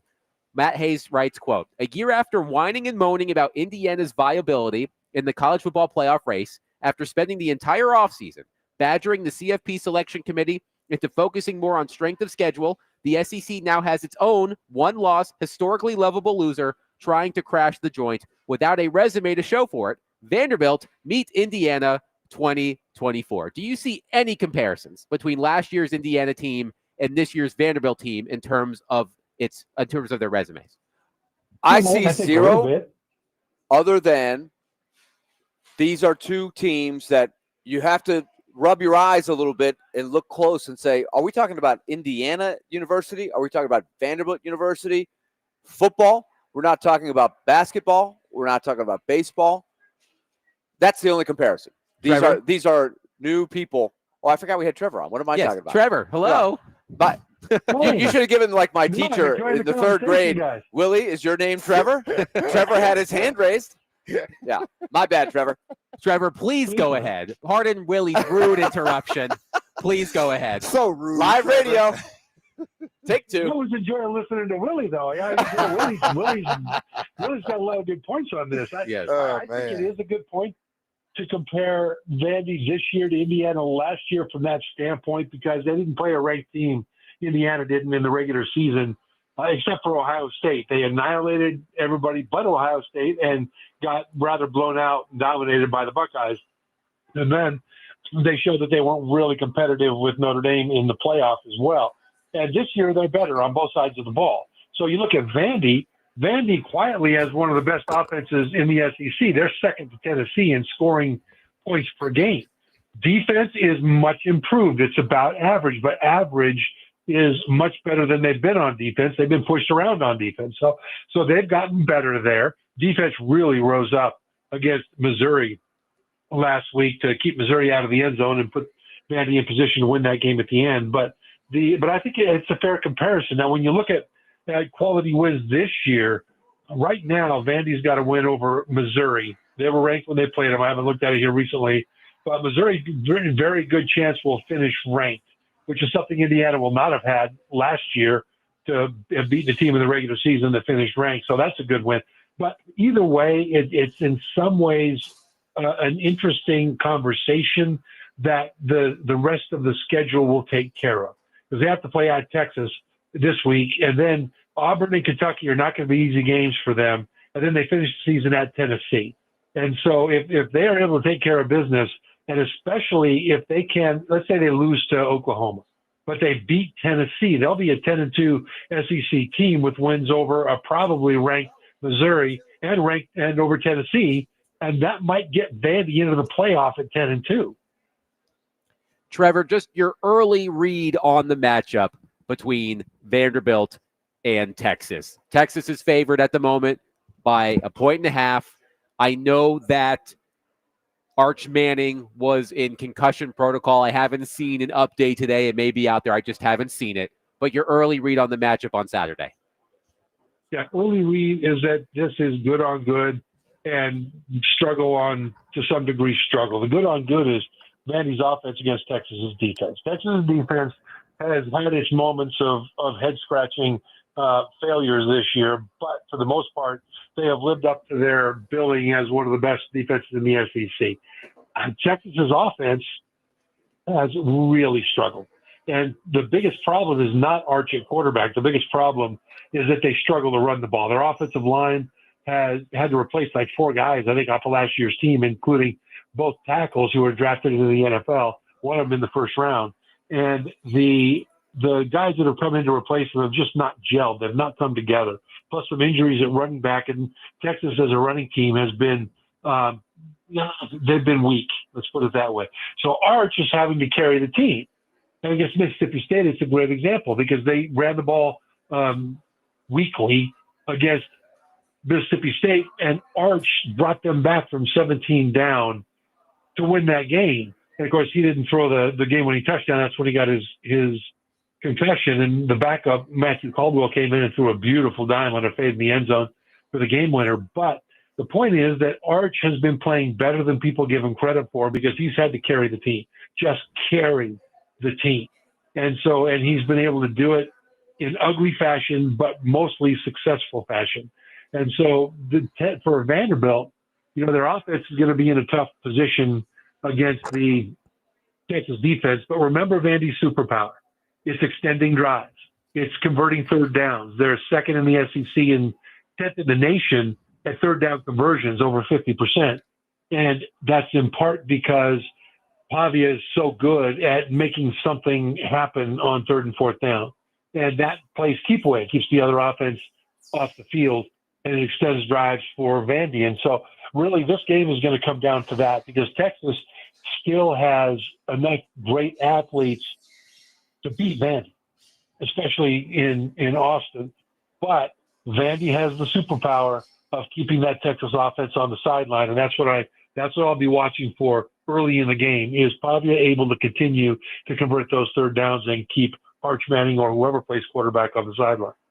Now, Trevor, I think Vandy does have one of the main ingredients, I think, that you need to win a championship. Not to say that they will, but I think they have one of the main ingredients or DNA. They are a team that can beat you either way. If you want to run the football, they can run the football, slow the game down, methodically move it down the field. We saw that against Missouri. I think they had like two or three series. It was the Missouri game, but before that, the game before that, where they had 10 plus plays on 3 series, and they were able to capitalize on them each time. That was a few games ago. As I'm speaking, I'm remembering that was a few games ago where they dominated time of possession and they were able to go 10 plus plays and still score. So they can beat you that way, but they also can beat you with a one strike like they did last week. Hit, the running back run for 60-something yards for a touchdown. So they had the ingredient, I think, and they, like you said, their defense is getting better. They had the ingredient to say win big and consistently. It's just that the SEC is so tough. Every week presents its own and different dilemma as far as who you're playing. Playing. Excuse me. But I did want to ask you about the coaches. Coaches have already been fired. Top of the list is Brian Kelly, and obviously Franklin before that. But there is $167 million to be paid out for buyouts with all of these coaches, starting with Franklin, me and Kelly, and ending with Jay Norvell. I heard Mac Brown say something a few weeks ago about these buyouts, and are they, can this continue? And he thought maybe if you pay them more per year and make the buyout a little less, you will see teams moving away from coaches a lot faster. Do you think that's feasible to do? I think it's feasible for the programs to want to do that. Yes. The problem is they've got to deal with the agents. Mm-hmm. And the agents are going to say, look, you want my guy to be your next coach. You want him to have a lower buyout. You're willing to give him more money now, but he actually doesn't want that. He wants to have a fair salary, and he wants a high buyout because he doesn't want to have happen to him what happened to some of these other coaches. And right now, Derek, it's such a microwave culture with college coaches because there are so many programs, or there are enough programs that make other programs look bad. For example, take a look at Texas A&M. So last year, Texas A&M and Coach Mike Elko's first season was not ranked. This year, Mike Elko's second season, right now they're ranked third in the nation. Take a look at Indiana. So Cignetti's in his second year coaching. In his first year, last year, they made the playoff. This year, Cignetti's second year as head coach, they're ranked second in the nation. And so if you are Penn State, you're looking there going, look, those guys can do it. They can do it quickly. We have all the resources everybody else has. Certainly we have all the resources that Indiana has. And yet we, under James Franklin, are not getting to that elite level. And what you end up having happen is the donors will say to the administration, look, we'll keep kicking in money for NIL, but it's being wasted right now with this guy as head coach. So if you keep him, we're going to close the checkbook until you replace him. You know, it used to be that you would donate $1 million. It would go towards a building. You'd have your name on the side of the building. And for the rest of your life, you could drive your grandkids by it and say, hey, see that plaque? That's our family. We helped build that. But now you pay $1 million for this year's quarterback. Doesn't work out. You pay $1 million for next year's quarterback. Doesn't work out. You keep doing it. And it doesn't take long for the donors to say, hey, we want him out of here. And A&M, second year under a head coach, ranked third in the nation. Indiana, second year in a head coach, ranked second in the nation. Texas Tech, with one massive NIL infusion, went from being an also-ran to being one of the best teams in the Big 12 and certainly one of the better teams in the country. So Vanderbilt, for goodness sake, it took Barkley a little bit longer. I think this is his fifth year or so, but he's got Vandy now at top 10. So now you're LSU, and your three previous head coaches all won the national championship within their first 4 years. Ed Orgeron, Les Miles, Nick Saban, and now you've got the fourth year of Brian Kelly, and Kelly's team right now is nowhere near competing even for the SEC, much less national champion. And they're looking around the rest of the landscape of college football, and they're saying, okay, it can be done. It can be done quickly, especially here with our resources. But what it also says to the next coach is, you better win quickly, or you're gone, which brings us full circle to your point, Derek, which is a good one. They know that if they are very good, they're fired. They've got to be elite in order to not get fired. And so they're going to want to make sure that they've got guaranteed money out the door if they put themselves in that risky position. It's a fascinating topic, and it's changing every week. We were just talking about how quick you go from being number 1 or number 4 to fired 5 weeks later. So there was a good discussion, Trevor, on game day on the Vanderbilt campus where the guys were kicking around.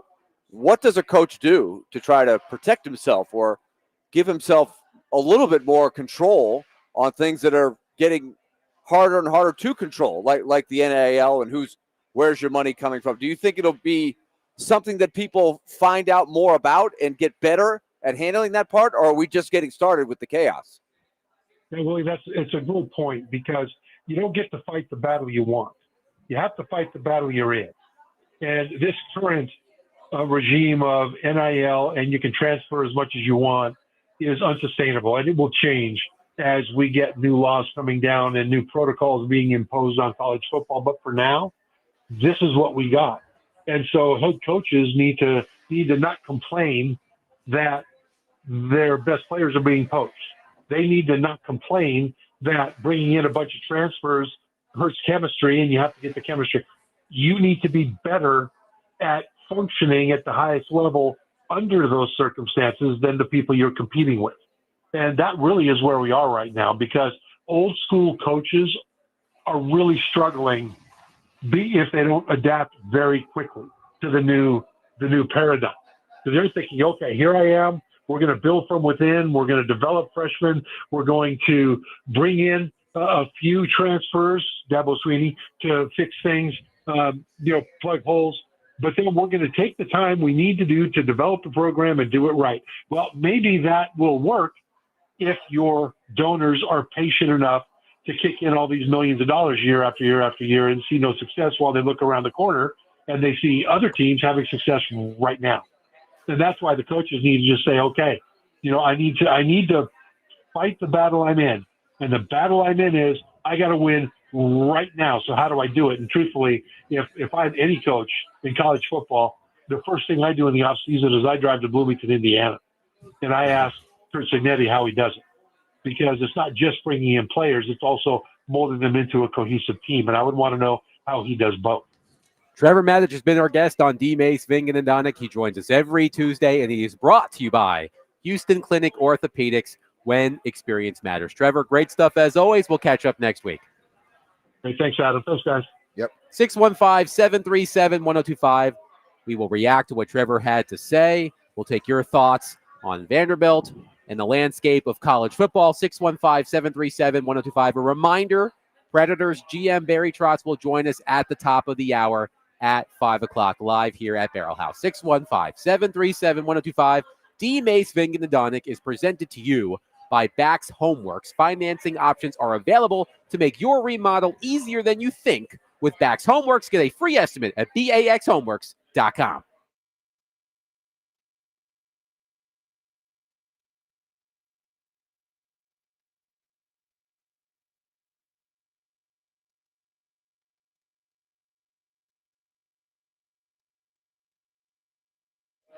All right, let's tell you about Loan Pronto. They continue to help all of their clients improve their financial situation. You should always be looking to try to improve your financial situation, improve everything in life. So why should your mortgage be any different, given the fact that Loan Pronto is producing the lowest rates in the last 3 years?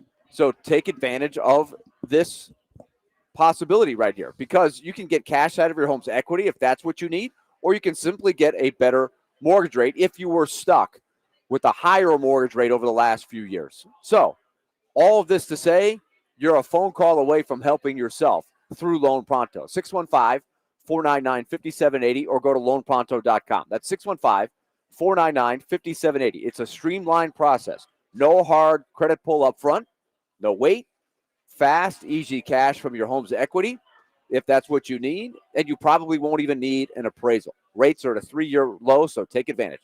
615-499-5780 or loanpronto.com. A+ rated with the BBB at 2,500 5-star Google reviews. Equal housing lender, NMLS 166-1781 on approved credit. Visit NMLSconsumeraccess.org.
D-Mace, Vingan, and Donick, 102.5 The Game. Willie Donick, Derek Mason, Adam Vingan here with you. Predators GM Barry Trotz will join us in roughly 15 minutes at the top of the hour as the Predators prepare to take on the Tampa Bay Lightning tonight. Yet another reminder, 6:45 p.m. puck drop, 5:45 p.m. pregame. So we'll be leaving you just a little bit earlier than usual tonight, making way for Max Hers and Predators pregame. It's the NHL's frozen frenzy, so all 32 teams are in action, hence the unusual start time as the league is trying to stagger the start time. So there's never a down period in the hockey action tonight. So Predators versus the Lightning tonight at 6:45. Let's go to our phone line driven by Wilson County Hyundai.com and welcome in Bubba. Bubba, thank you for calling. Please go ahead. Thank you. I just want to throw something out to the fans, the Titans fans. Sure. I hear a lot of talk about them not showing up for Sunday's game. And I'd like to say that, if you're a season ticket holder or have tickets for the game and you're not going to go, why don't you, give them to like the Boys and Girls Club or the YMCA. There's a lot of kids, your churches. There's a lot of kids that would love to go to a game, maybe have never been to a Titans game. At least they can use them and have fun. I wish they would, at least the Titans publish that, or maybe you guys, endorse that and maybe mention it during your broadcast during the week. But I just think if they're not going to go, it's going to look bad enough as it is. But the kids could deserve to see a game if they can go. That's just my point. Thank you for the call, Bubba. I think that's a good idea. I'm sure the Titans, do what they can as far as giving away tickets to Boys and Girls Club. Jeffrey is there. I think if I'm not mistaken, he does things with the Boys and Girls Club. So I'm sure that connection with the Titans and how much they care for Jeffrey Simmons. So I'm sure that, they have more than once, twice, 5 times, have given away tickets to people at the Boys and Girls Club or some other charity or some other, after school type of deal where, kids are involved so they can come and, enjoy a football game. Albeit it's going to be a bad one, but, I just think of me as a little kid. I didn't care if the game was good or bad. I would have loved to go with my friends and just talk about the team or, have popcorn or whatever. But the call is right. And I'm sure the Titans are doing what they need to do as far as that. But yeah, I would advise, or I would sort of push anybody that's not going to the game, give away your tickets to people that, want to go. If it's a cousin, a friend down the street, or to your local Boys and Girls Club or any other, entity that really involves kids and get them to come. So we were talking with Trevor Maddich about all of the buyout money there is out there. ESPN has crunched the numbers. $167.7 million is owed to FBS head coaches who have been fired after Brian Kelly is going to receive a $54 million buyout from LSU. And Willie, you referenced a conversation on College Game Day this past weekend at Vanderbilt, which was really interesting. And then I saw this yesterday. Get a load of this is straight out of Anchorman. This news reporter's name, Travers Mackle. Travers Mackle. He works for the NBC affiliate in New Orleans, Louisiana. Update. Multiple sources confirmed to WDSU that one private donor is expected to pay the lion's share of Brian Kelly's buyout. Also, at LSU Board of Supervisors Chairman Scott Ballard says zero public money set aside for education, salaries, or scholarships will be used. So, reportedly, one private donor is expected to pay the lion's share of Brian Kelly's $54 million buyout. And that was the gist of the conversation with Herb Street, Saban, McAfee, Desmond Howard, Reese Davis. Is a coach losing a sense of who has the say? Who am I answering to? Am I answering to my athletic director, or am I answering to dozens of people who are putting in decent amount of money? And Herb Street made the point that it used to, and Trevor made the same point. You used to write a big check, and your name is on the new locker room, the Adam Vingan locker room. Sounds nice. The Vingan room. Ooh. Right next to the Mason Medical Center, I like or whatever, that. I like that. That's what it used to be. But now it's like, hey, I'm big spender. I'm paying for that wide receiver you got. He's not getting the job done. Hey, Coach Vingan, get my guy in there more. Don't think this isn't happening, right? Nobody wants to be coaching But their team. so Nick Saban's point is, on the front end, you have to have an understanding. I need some sanity. You need to trust me. You've got to keep me insulated from some of this stuff. It's impossible to insulate yourself completely, but I think it's getting, that is one of the biggest challenges of being able to keep that stuff to the outside so that you can keep your group tight. You don't have people in your locker room talking to their guy, wide receiver saying, I'm getting paid this and I'm not playing. I'm calling my guy, or my guy calling me, hey, my guy hasn't paid me. I haven't played the last 3 weeks. I'm supposed to be getting paid.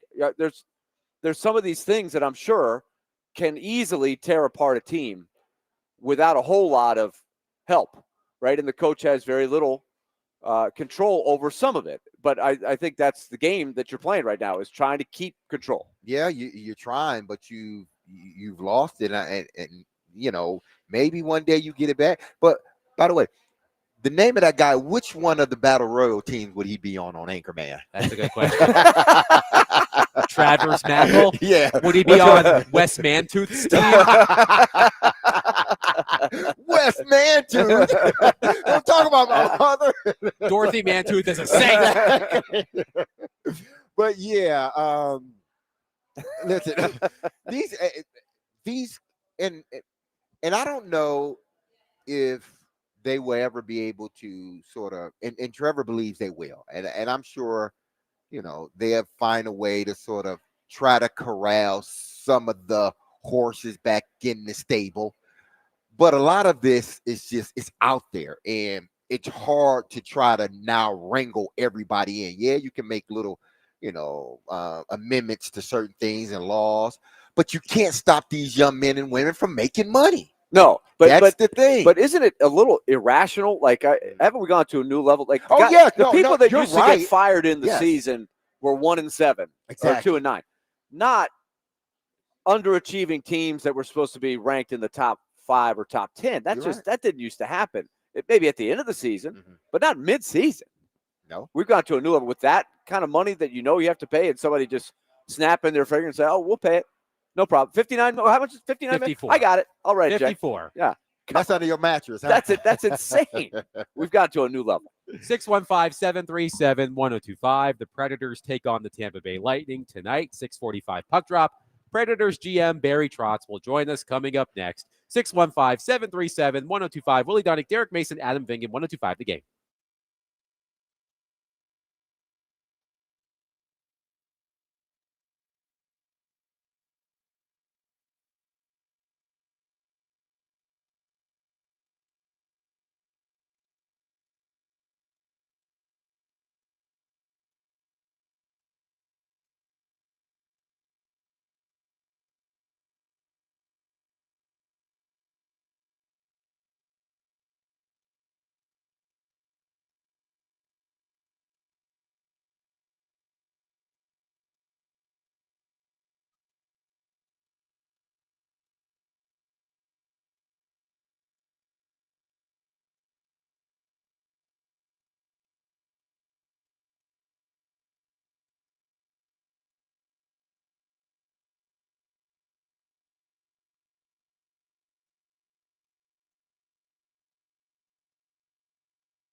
D. Mace, Vingan, and Donick 1025, The Game. Broadcasting from the Busy Bee Plumbing, Heating, and Air Conditioning Game Nashville Studios, home of the $99 yearly Beehive membership, where the buzz is always about great service. Willie Donick, Derek Mason, Adam Vingan, David Janes, Predators General Manager Barry Trotz, leafing through Nashville Lifestyles 25 Most Beautiful People. Yeah, there's Luke Evangelista on the front. I never saw that.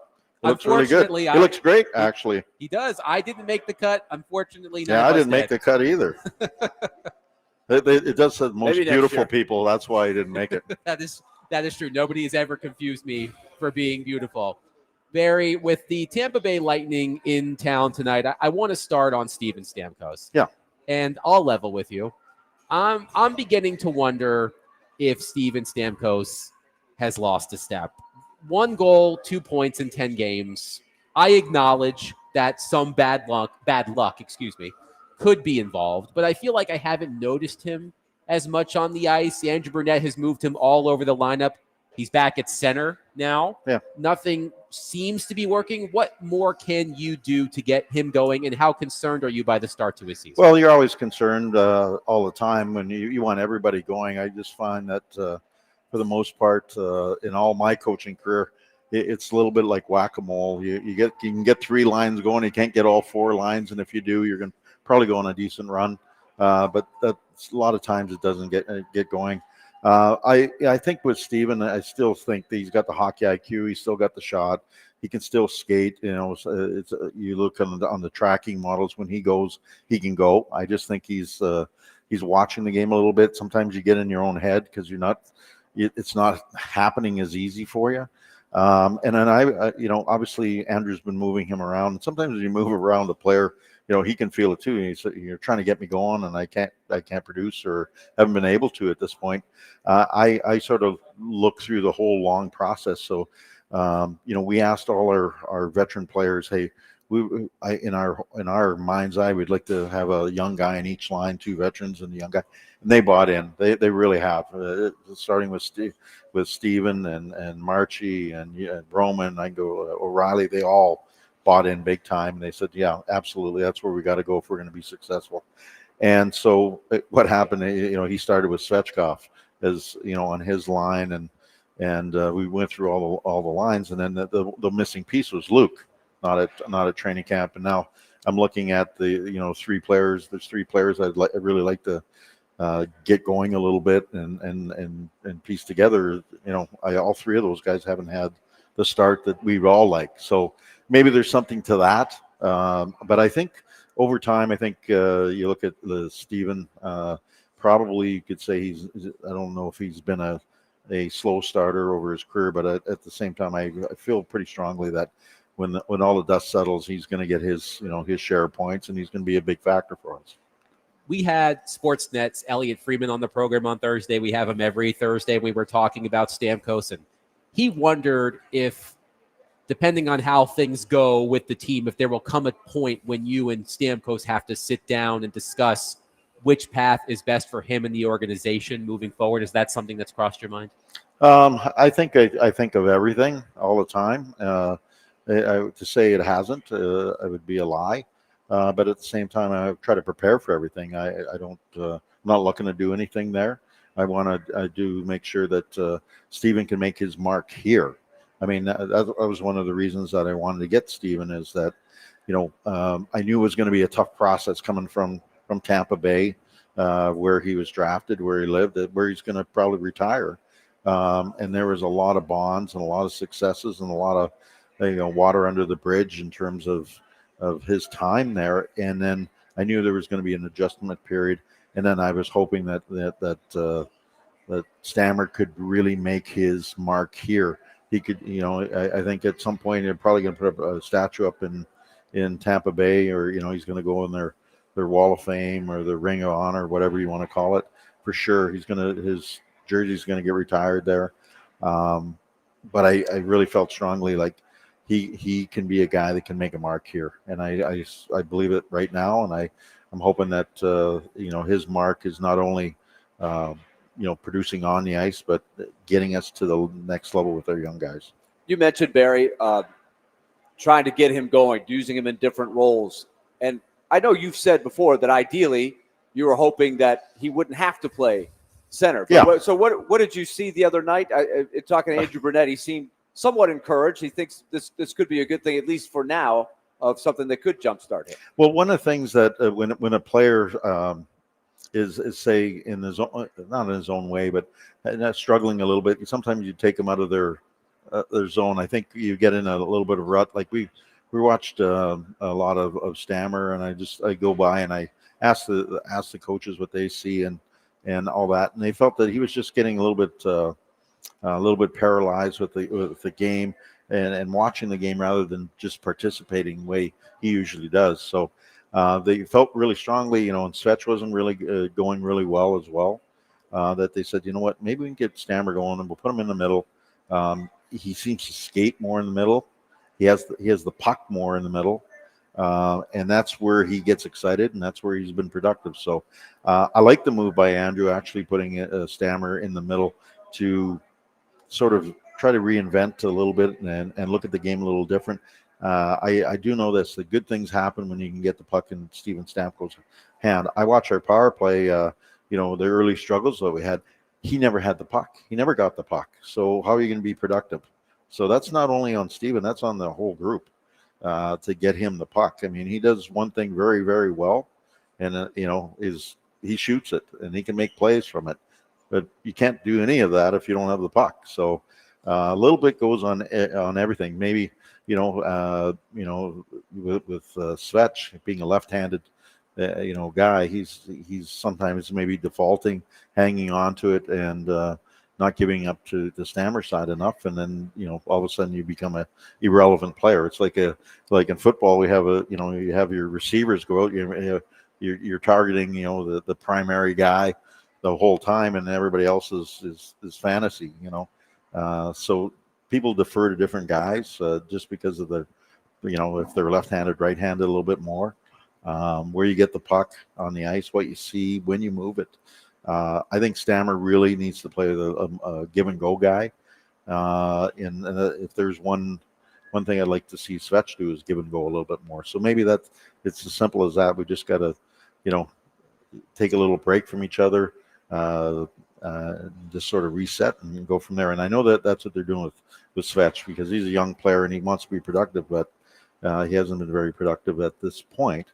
It's not that we don't believe in him. I think sometimes those resets sort of get you reset, and then you come back and you're very productive. So it's a long season and it's a long career. So missing a game here or there is really doesn't make a big difference in the long plan. The power play, they got a big one the other night. And unfortunately, they didn't get too many other chances the rest of the night. It would have been nice to see if they could get a little confidence and momentum. Yeah. When every coach has been through it, where you go through a few weeks and your power play is just not connecting. It becomes something, I'm sure, that you try to figure out everything, right? There's superstition involved and changing things up. What did you try to do when you were trying to break out of a slump that way? Well, every coach will tell you, hey, just simplify. And everybody will, let's simplify. Let's move the puck quicker. Let's shoot the puck more. Let's crash the net. Let's get into the 5-on-5 mentality where you're moving the puck and you're trying to create with some pace and see if you can get a dirty goal. You got to retrieve some pucks. And some of the best power plays in the league are the ones that keep it real simple and retrieve pucks and sort of have that 5-on-5 mentality. You don't really think they're. I was looking the other day. I had a meeting with some people, and they were giving me a little grief on our power play, and I looked in the power play stats, and we're above or tied with Colorado and I think it was Carolina, and they've got pretty dominant people in their lineup. So sometimes the power play is because you have the advantage. You slow things up. And you're looking to pass the puck into the net. I think the good power plays don't want to pass the puck in the net. They want to shoot it more. They want to get those secondary, make plays off the chaos. When there's chaos, you tend to make plays a lot better, and you get more opportunity. Conversely, when your power play is trying to pass it into the net and everything's very predictable, it's easy to kill too. So I think we're just our power play can have more pace to it, a puck pace to it, and then a little more shooting mentality, and we'll be fine. We asked Ellie about this, but it seems like there's everywhere you go, if you're looking at an article about things going on around the league, it seems like there are a ton of teams that are looking for center help. And you've made no secret over the last couple of years that centers are really hard to find. You'd love to have more. You've got a couple in the pipeline that you think down the road are. But what are you seeing right now as you look? I mean, that's I'm sure you have a lot of GMs calling you saying, boy, it's dry right now. There's centers that are available. Every general manager I talk to, there's maybe only 2 or 3 that could say, "Hey, I'm fine at center ice." The rest of us are looking for anything. We're looking for retired people. It's just it's a position that just got really lean, and it's really important. Why do you think that is? I don't know. The last couple draft classes, last year was obviously there was a lot of centermen in it, but the year before there wasn't a lot. And I don't know why kids aren't wanting to play center. Maybe it's a lot more work to play center ice than it used to be. I don't know. I think usually, I always look at what the kids want to do. Who's the best player in the game? Connor McDavid. What position? He's center. So I think every kid would want to be Connor McDavid. So I want to play center. When I was growing up, Bobby Orr was the guy, and everybody wanted to be Bobby Orr. I don't know why there's not that many. I think it's a hard position to master, but I think it's also the position where you can make a really big difference. So I don't know. What we're trying to draft them, and we're trying to develop them, and we just need time. I mean, really encouraging this weekend. We made a deal with San Jose for Edstrom, and he had a tremendous weekend. He was really good. He got a couple points, but I mean, his whole game translated to the National Hockey League. He's got a lot of substance to it. He's not going to wow you. And you look at Brady Martin coming down the middle, and Svetch is doing a good job. I mean, he's in a little bit of a dry spell, but Svetch is still a very young player. So we've got some guys coming, and we'll continue to draft. I'm going to dog our whole scouting staff. Where I want people in the middle. I want some more size on our team, especially. I think we've got the very mobile puck moving defensemen that are here now, and are coming.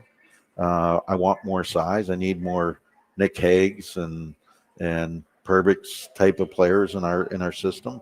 Andrew Gibson's one of the few young guys that fit that profile that are really big.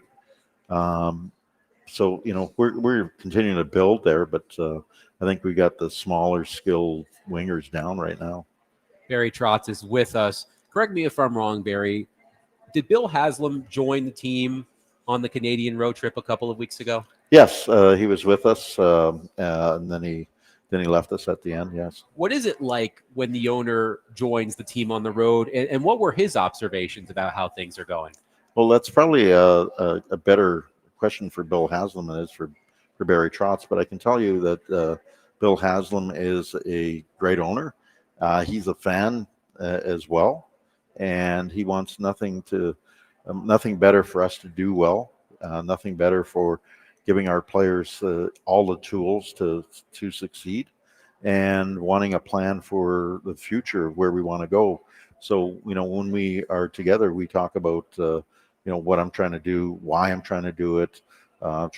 He's still learning the game. He's still learning the hockey business, the hockey world. And he loves the game. Like he loves the game, which is fantastic. If you're a participant in Smashville at all, it's great. It's probably music to your ears that we have such a great owner.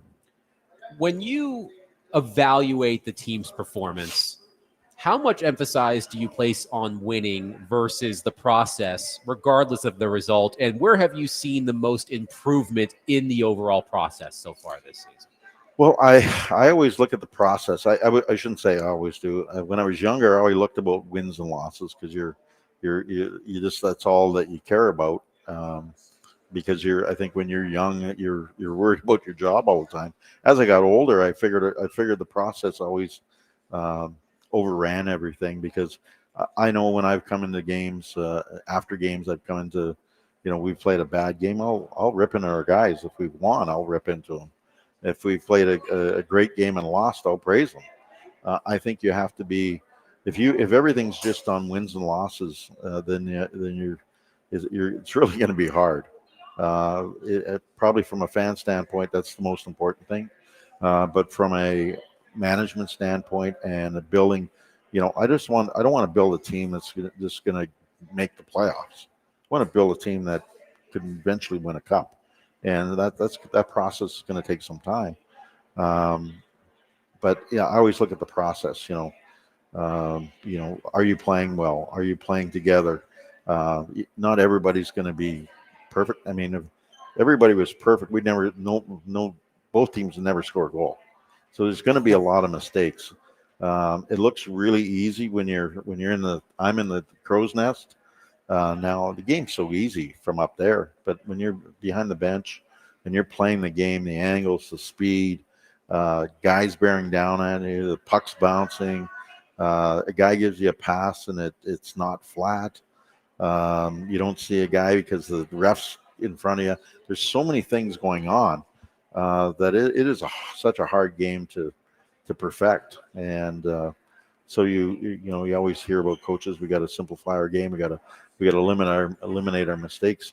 You're never going to eliminate all your mistakes, but the catastrophic ones, the ones that keep repeating, those are the ones that you can. And so either with changing of personnel or mindset, just like we talked about the power play. If our mindset's a little bit different, probably our productions may be a little bit different. And then, when you don't have success, then you look for that perfect play rather than being really instinctive and making that play that you always made all your life. So different pressures give you different results. Have you seen improvement in the areas that you wanted to see improvement in terms of that process? So far, yeah. I mean, I thought our 5-on-5 game was, as I said, I thought it was terrible last year. And I thought this year that it's much better. I mean, we've played some really good teams. You look at the teams' records that we've played. They've been really good, and our process has been good. I haven't felt overwhelmed like last year. There's games that you felt like we're really overwhelmed here. We won't be able to correct this tonight. They're just way better than you. I haven't felt that way. I felt there's going to be every game. There's going to be parts of the game that you're going to feel overwhelmed, and then hopefully you can overwhelm the other team. And it goes back and forth. When you're getting overwhelmed, can you not give up a goal? Can you sort of bend but not break? I see more of that this year. A little bit is goaltending, a little bit is our defense, a little bit is our mindset. The other night, I think they're all blending in. We had so many games this last week, but we had a shift that was about 2 minutes long. But at the end of the day, there was no chances. The other team had the puck. We kept them to the outside. Guys were committing the block shots when they needed to, and they did. And as a coach or even a fan, sometimes you're going, oh, stop it, get the puck back. Sometimes just keeping it on the outside and them getting no chances, it's a little bit of an illusion. You can have the puck all you want, but as long as you don't have it in the dangerous areas, I'm okay with it. And I did that in the Island when we were with the Islanders. We had the worst defensive team in the National Hockey League in the last 10 years, and we became the first. We ended up being the best at the end of the year. Our goaltenders won the Jennings Trophy as the best goals against, and we cut off 100 goals, which is, I don't know if it's been done before. And there's times when we had 2-minute shifts against us, but you weren't going to get into the high danger areas because we were not going to let you. And there's times when our team, you're either tired or you get caught on a change, and you have to survive. And we've been able to survive most nights. I want to ask you about a real positive story. Spencer Stastny, he's told his story publicly. Yeah. Last year at this time, he wasn't even really playing hockey. He was trying to get right mentally. And then he had, a really tough year for sure. So I'm sure when you came into training camp, you weren't exactly sure what to expect, but here he is. He's playing maybe the best he's ever played. Fair to say? Really, I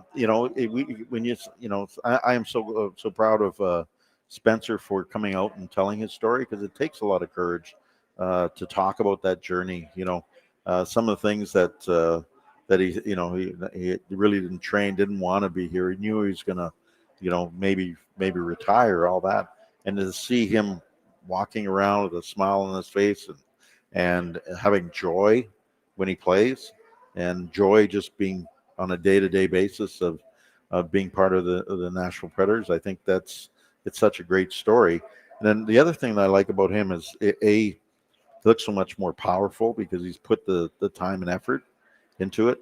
But now he's trying to add that offensive part of his game, because his skating is elite. Like he can, there's a couple when you're up in the crow's nest and he takes off, you just wish that you could get up the ice once like that in your lifetime to see how fast that is. But I love the fact that he's trying to do things offensively.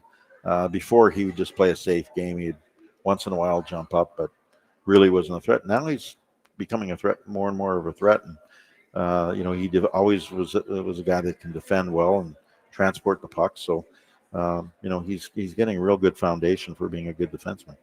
Predators general manager Barry Trotz has been our guest on D. Mace, Vingan, and Donick. He joins us every Tuesday during hockey season at 5 o'clock. Barry, it's always a pleasure to see you. Good luck tonight. We'll talk next week. We'll take luck anytime. You know that this is a long season, and we played a lot of games. And I'm really proud of our fans. This last week we had a lot of games. This is the fifth home game in 8 days. Yes, that's a lot. That's a lot of time here in Smashville. And it is a lot of time in Smashville. And the crowd has been great. The energy has been great, and the commitment from them has been exceptional, because I know how hard our people work upstairs in the ticket office, in the game ops, and just as a general manager and the coaches, like it's been a hard grind. So it's a grind not only for the players and everybody involved, but also the fans. There's a big commitment. It's not easy to get downtown like it used to be. So I really want to thank them. They've been great. Thank you as always, Barry. 615-737-1025. We're off the air a little bit earlier tonight because of the earlier puck drop at 6:45. So we'll wrap up the show next. Willie Donick, Derek Mason, Adam Vingan, 1025 The Game.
Derek Mason here. And if you've injured yourself in a motorcycle accident, go to lawtigers.com for your free case evaluation. Even if your accident was months ago, you have nothing to lose by calling Law Tigers. Insurance companies want to pay out as little as possible, or frankly, they don't want to give you nothing. But Law Tigers make sure you get the compensation you deserve and doesn't get paid until your case has been settled. They understand how much your bike gear is worth to you, so they will get it all repaired, or better yet, replaced. Law Tigers is the resource the motorcycle community turns to when in need. So whether it's to support you at an event, or if they see you broken down on the side of the road, with Law Tigers, you never ride alone. Call 1-800-LAW Tigers or visit lawtigers.com. Law Tigers is powered by Freeman and Houston, and you can find them in Nashville, located at 2126 21st Ave South. That's Law Tigers, Tennessee's motorcycle lawyers.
D. Mace, Vingan, and Donick, 102.5 The Game. Derek Mason, Adam Vingan here with you live at Bridgestone Arena. Willie Donick has departed as he prepares for the FanDuel Sports Network broadcast. Lightning versus Predators coming up at 6:45 p.m. Yet another reminder, 6:45 p.m. Pre-game starting in 15 minutes with Max Prima Donna Hers right here on 102.5 The Game, because he doesn't like when I use his headset or the way I wrap up his cord. Max is a professional. He's a bit of a diva, man. I've learned over the past 15 or so minutes. But just a little bit of a diva. But Max Hers will have your pregame show in 15 Hey, Diva minutes. looks good on Max. Yeah. You would think Max Hers is low maintenance, but you would be wrong. Exactly. He is high maintenance. High maintenance Hers, that's what they call him. That's what I've heard. Double H. Yes. High maintenance Hers, that's what they call him. So the reason why the game is earlier tonight is because all 32 teams are in action tonight around the NHL. It's called the Frozen Frenzy. And ESPN, I think, is doing an NHL version of Red Zone, basically. They'll hop around all of the different games, hence why the Predators start at 6:45 instead of the customary 7 o'clock. But we'll see if the Predators can wrap up their homestand with a win.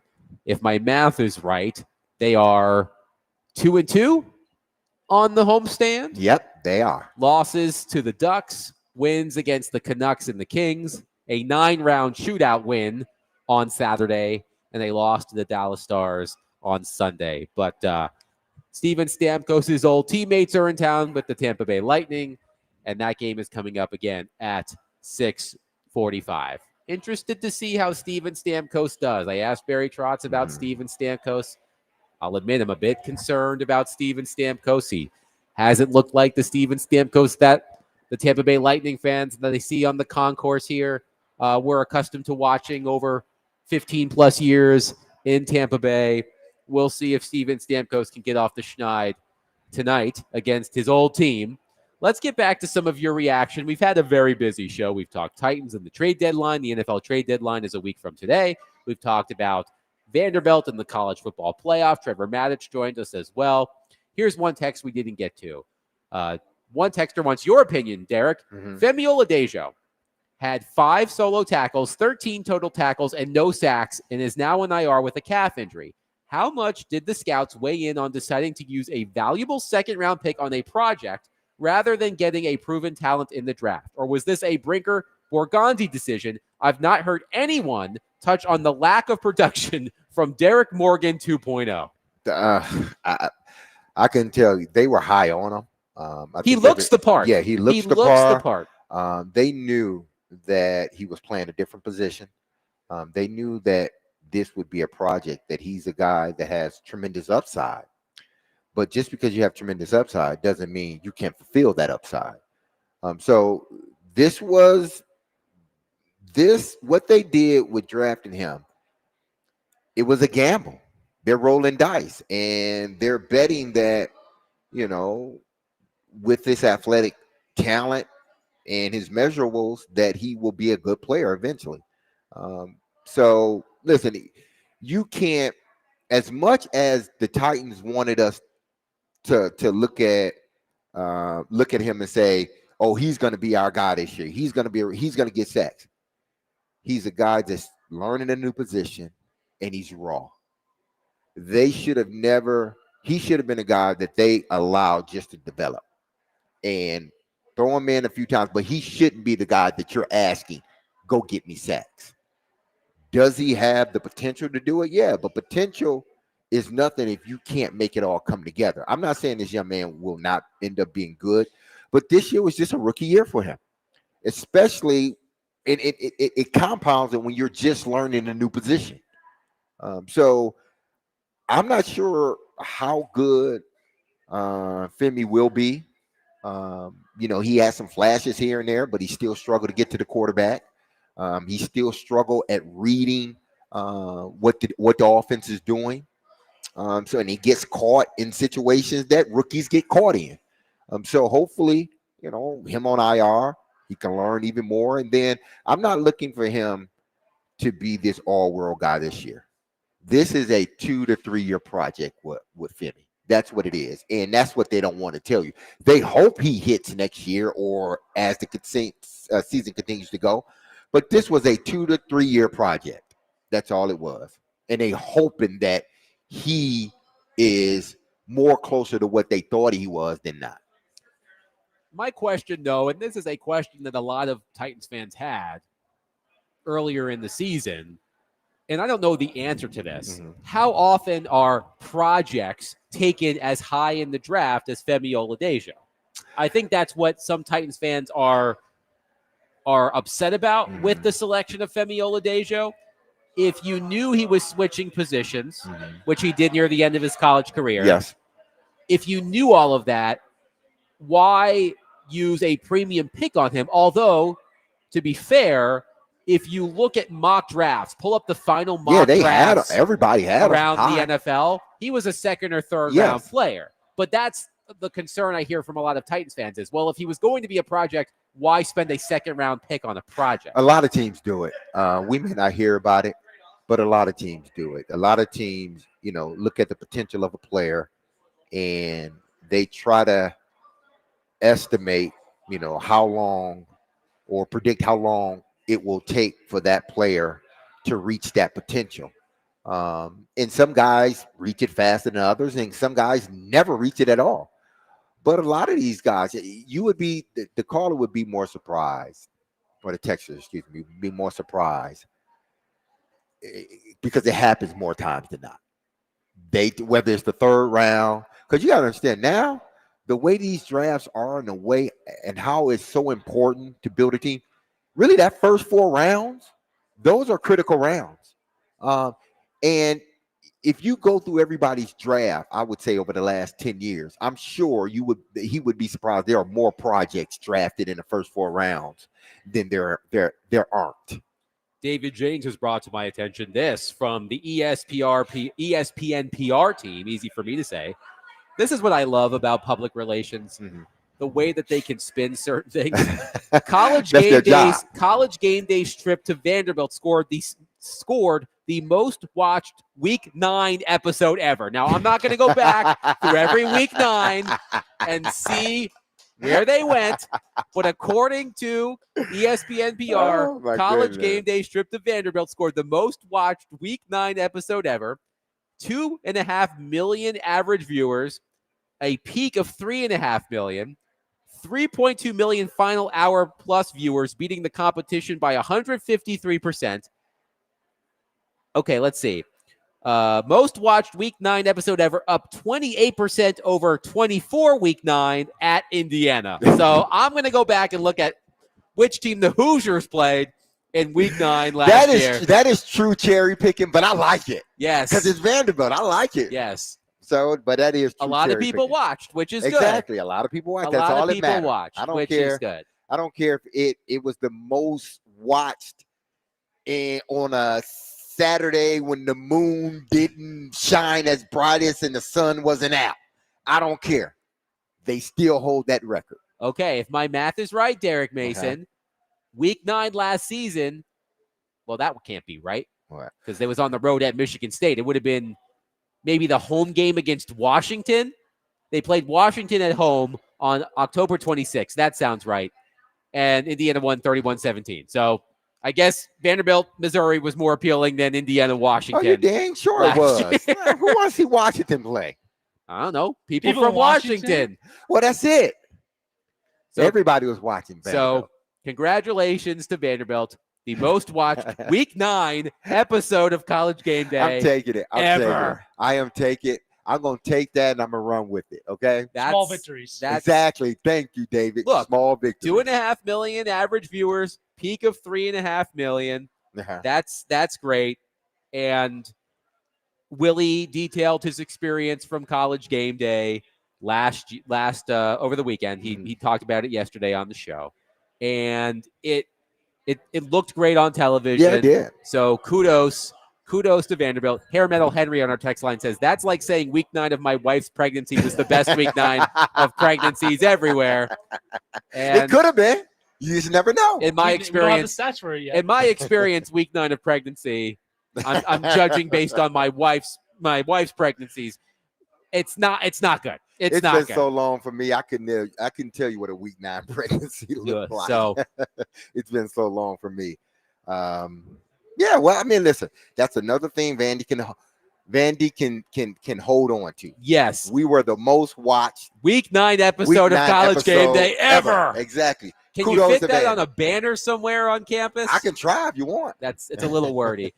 Quickly, Mike from Clarksville says, speaking of drafts, can you talk about how much John Robinson's last 3 drafts have affected our current Titans team right now? Is there anyone left from those drafts? There is one. Yes. One. Chigakonkwo. He's the only and Chigakonkwo person. Might be gone by a week from today when the NFL trade deadline hits. But that'll do it for us. Again, a shortened show. Just a little bit, because Predators pregame with Max Hers. Max, high maintenance Hers, is coming up next. We will talk to you tomorrow at 3 o'clock. Be loved, love on your people. Have a safe, blessed, and wonderful Tuesday. I love you. The team loves you. You hear that music? Don't you forget about us, because we will be back at 3 o'clock. Not here, but we will be back. Peace.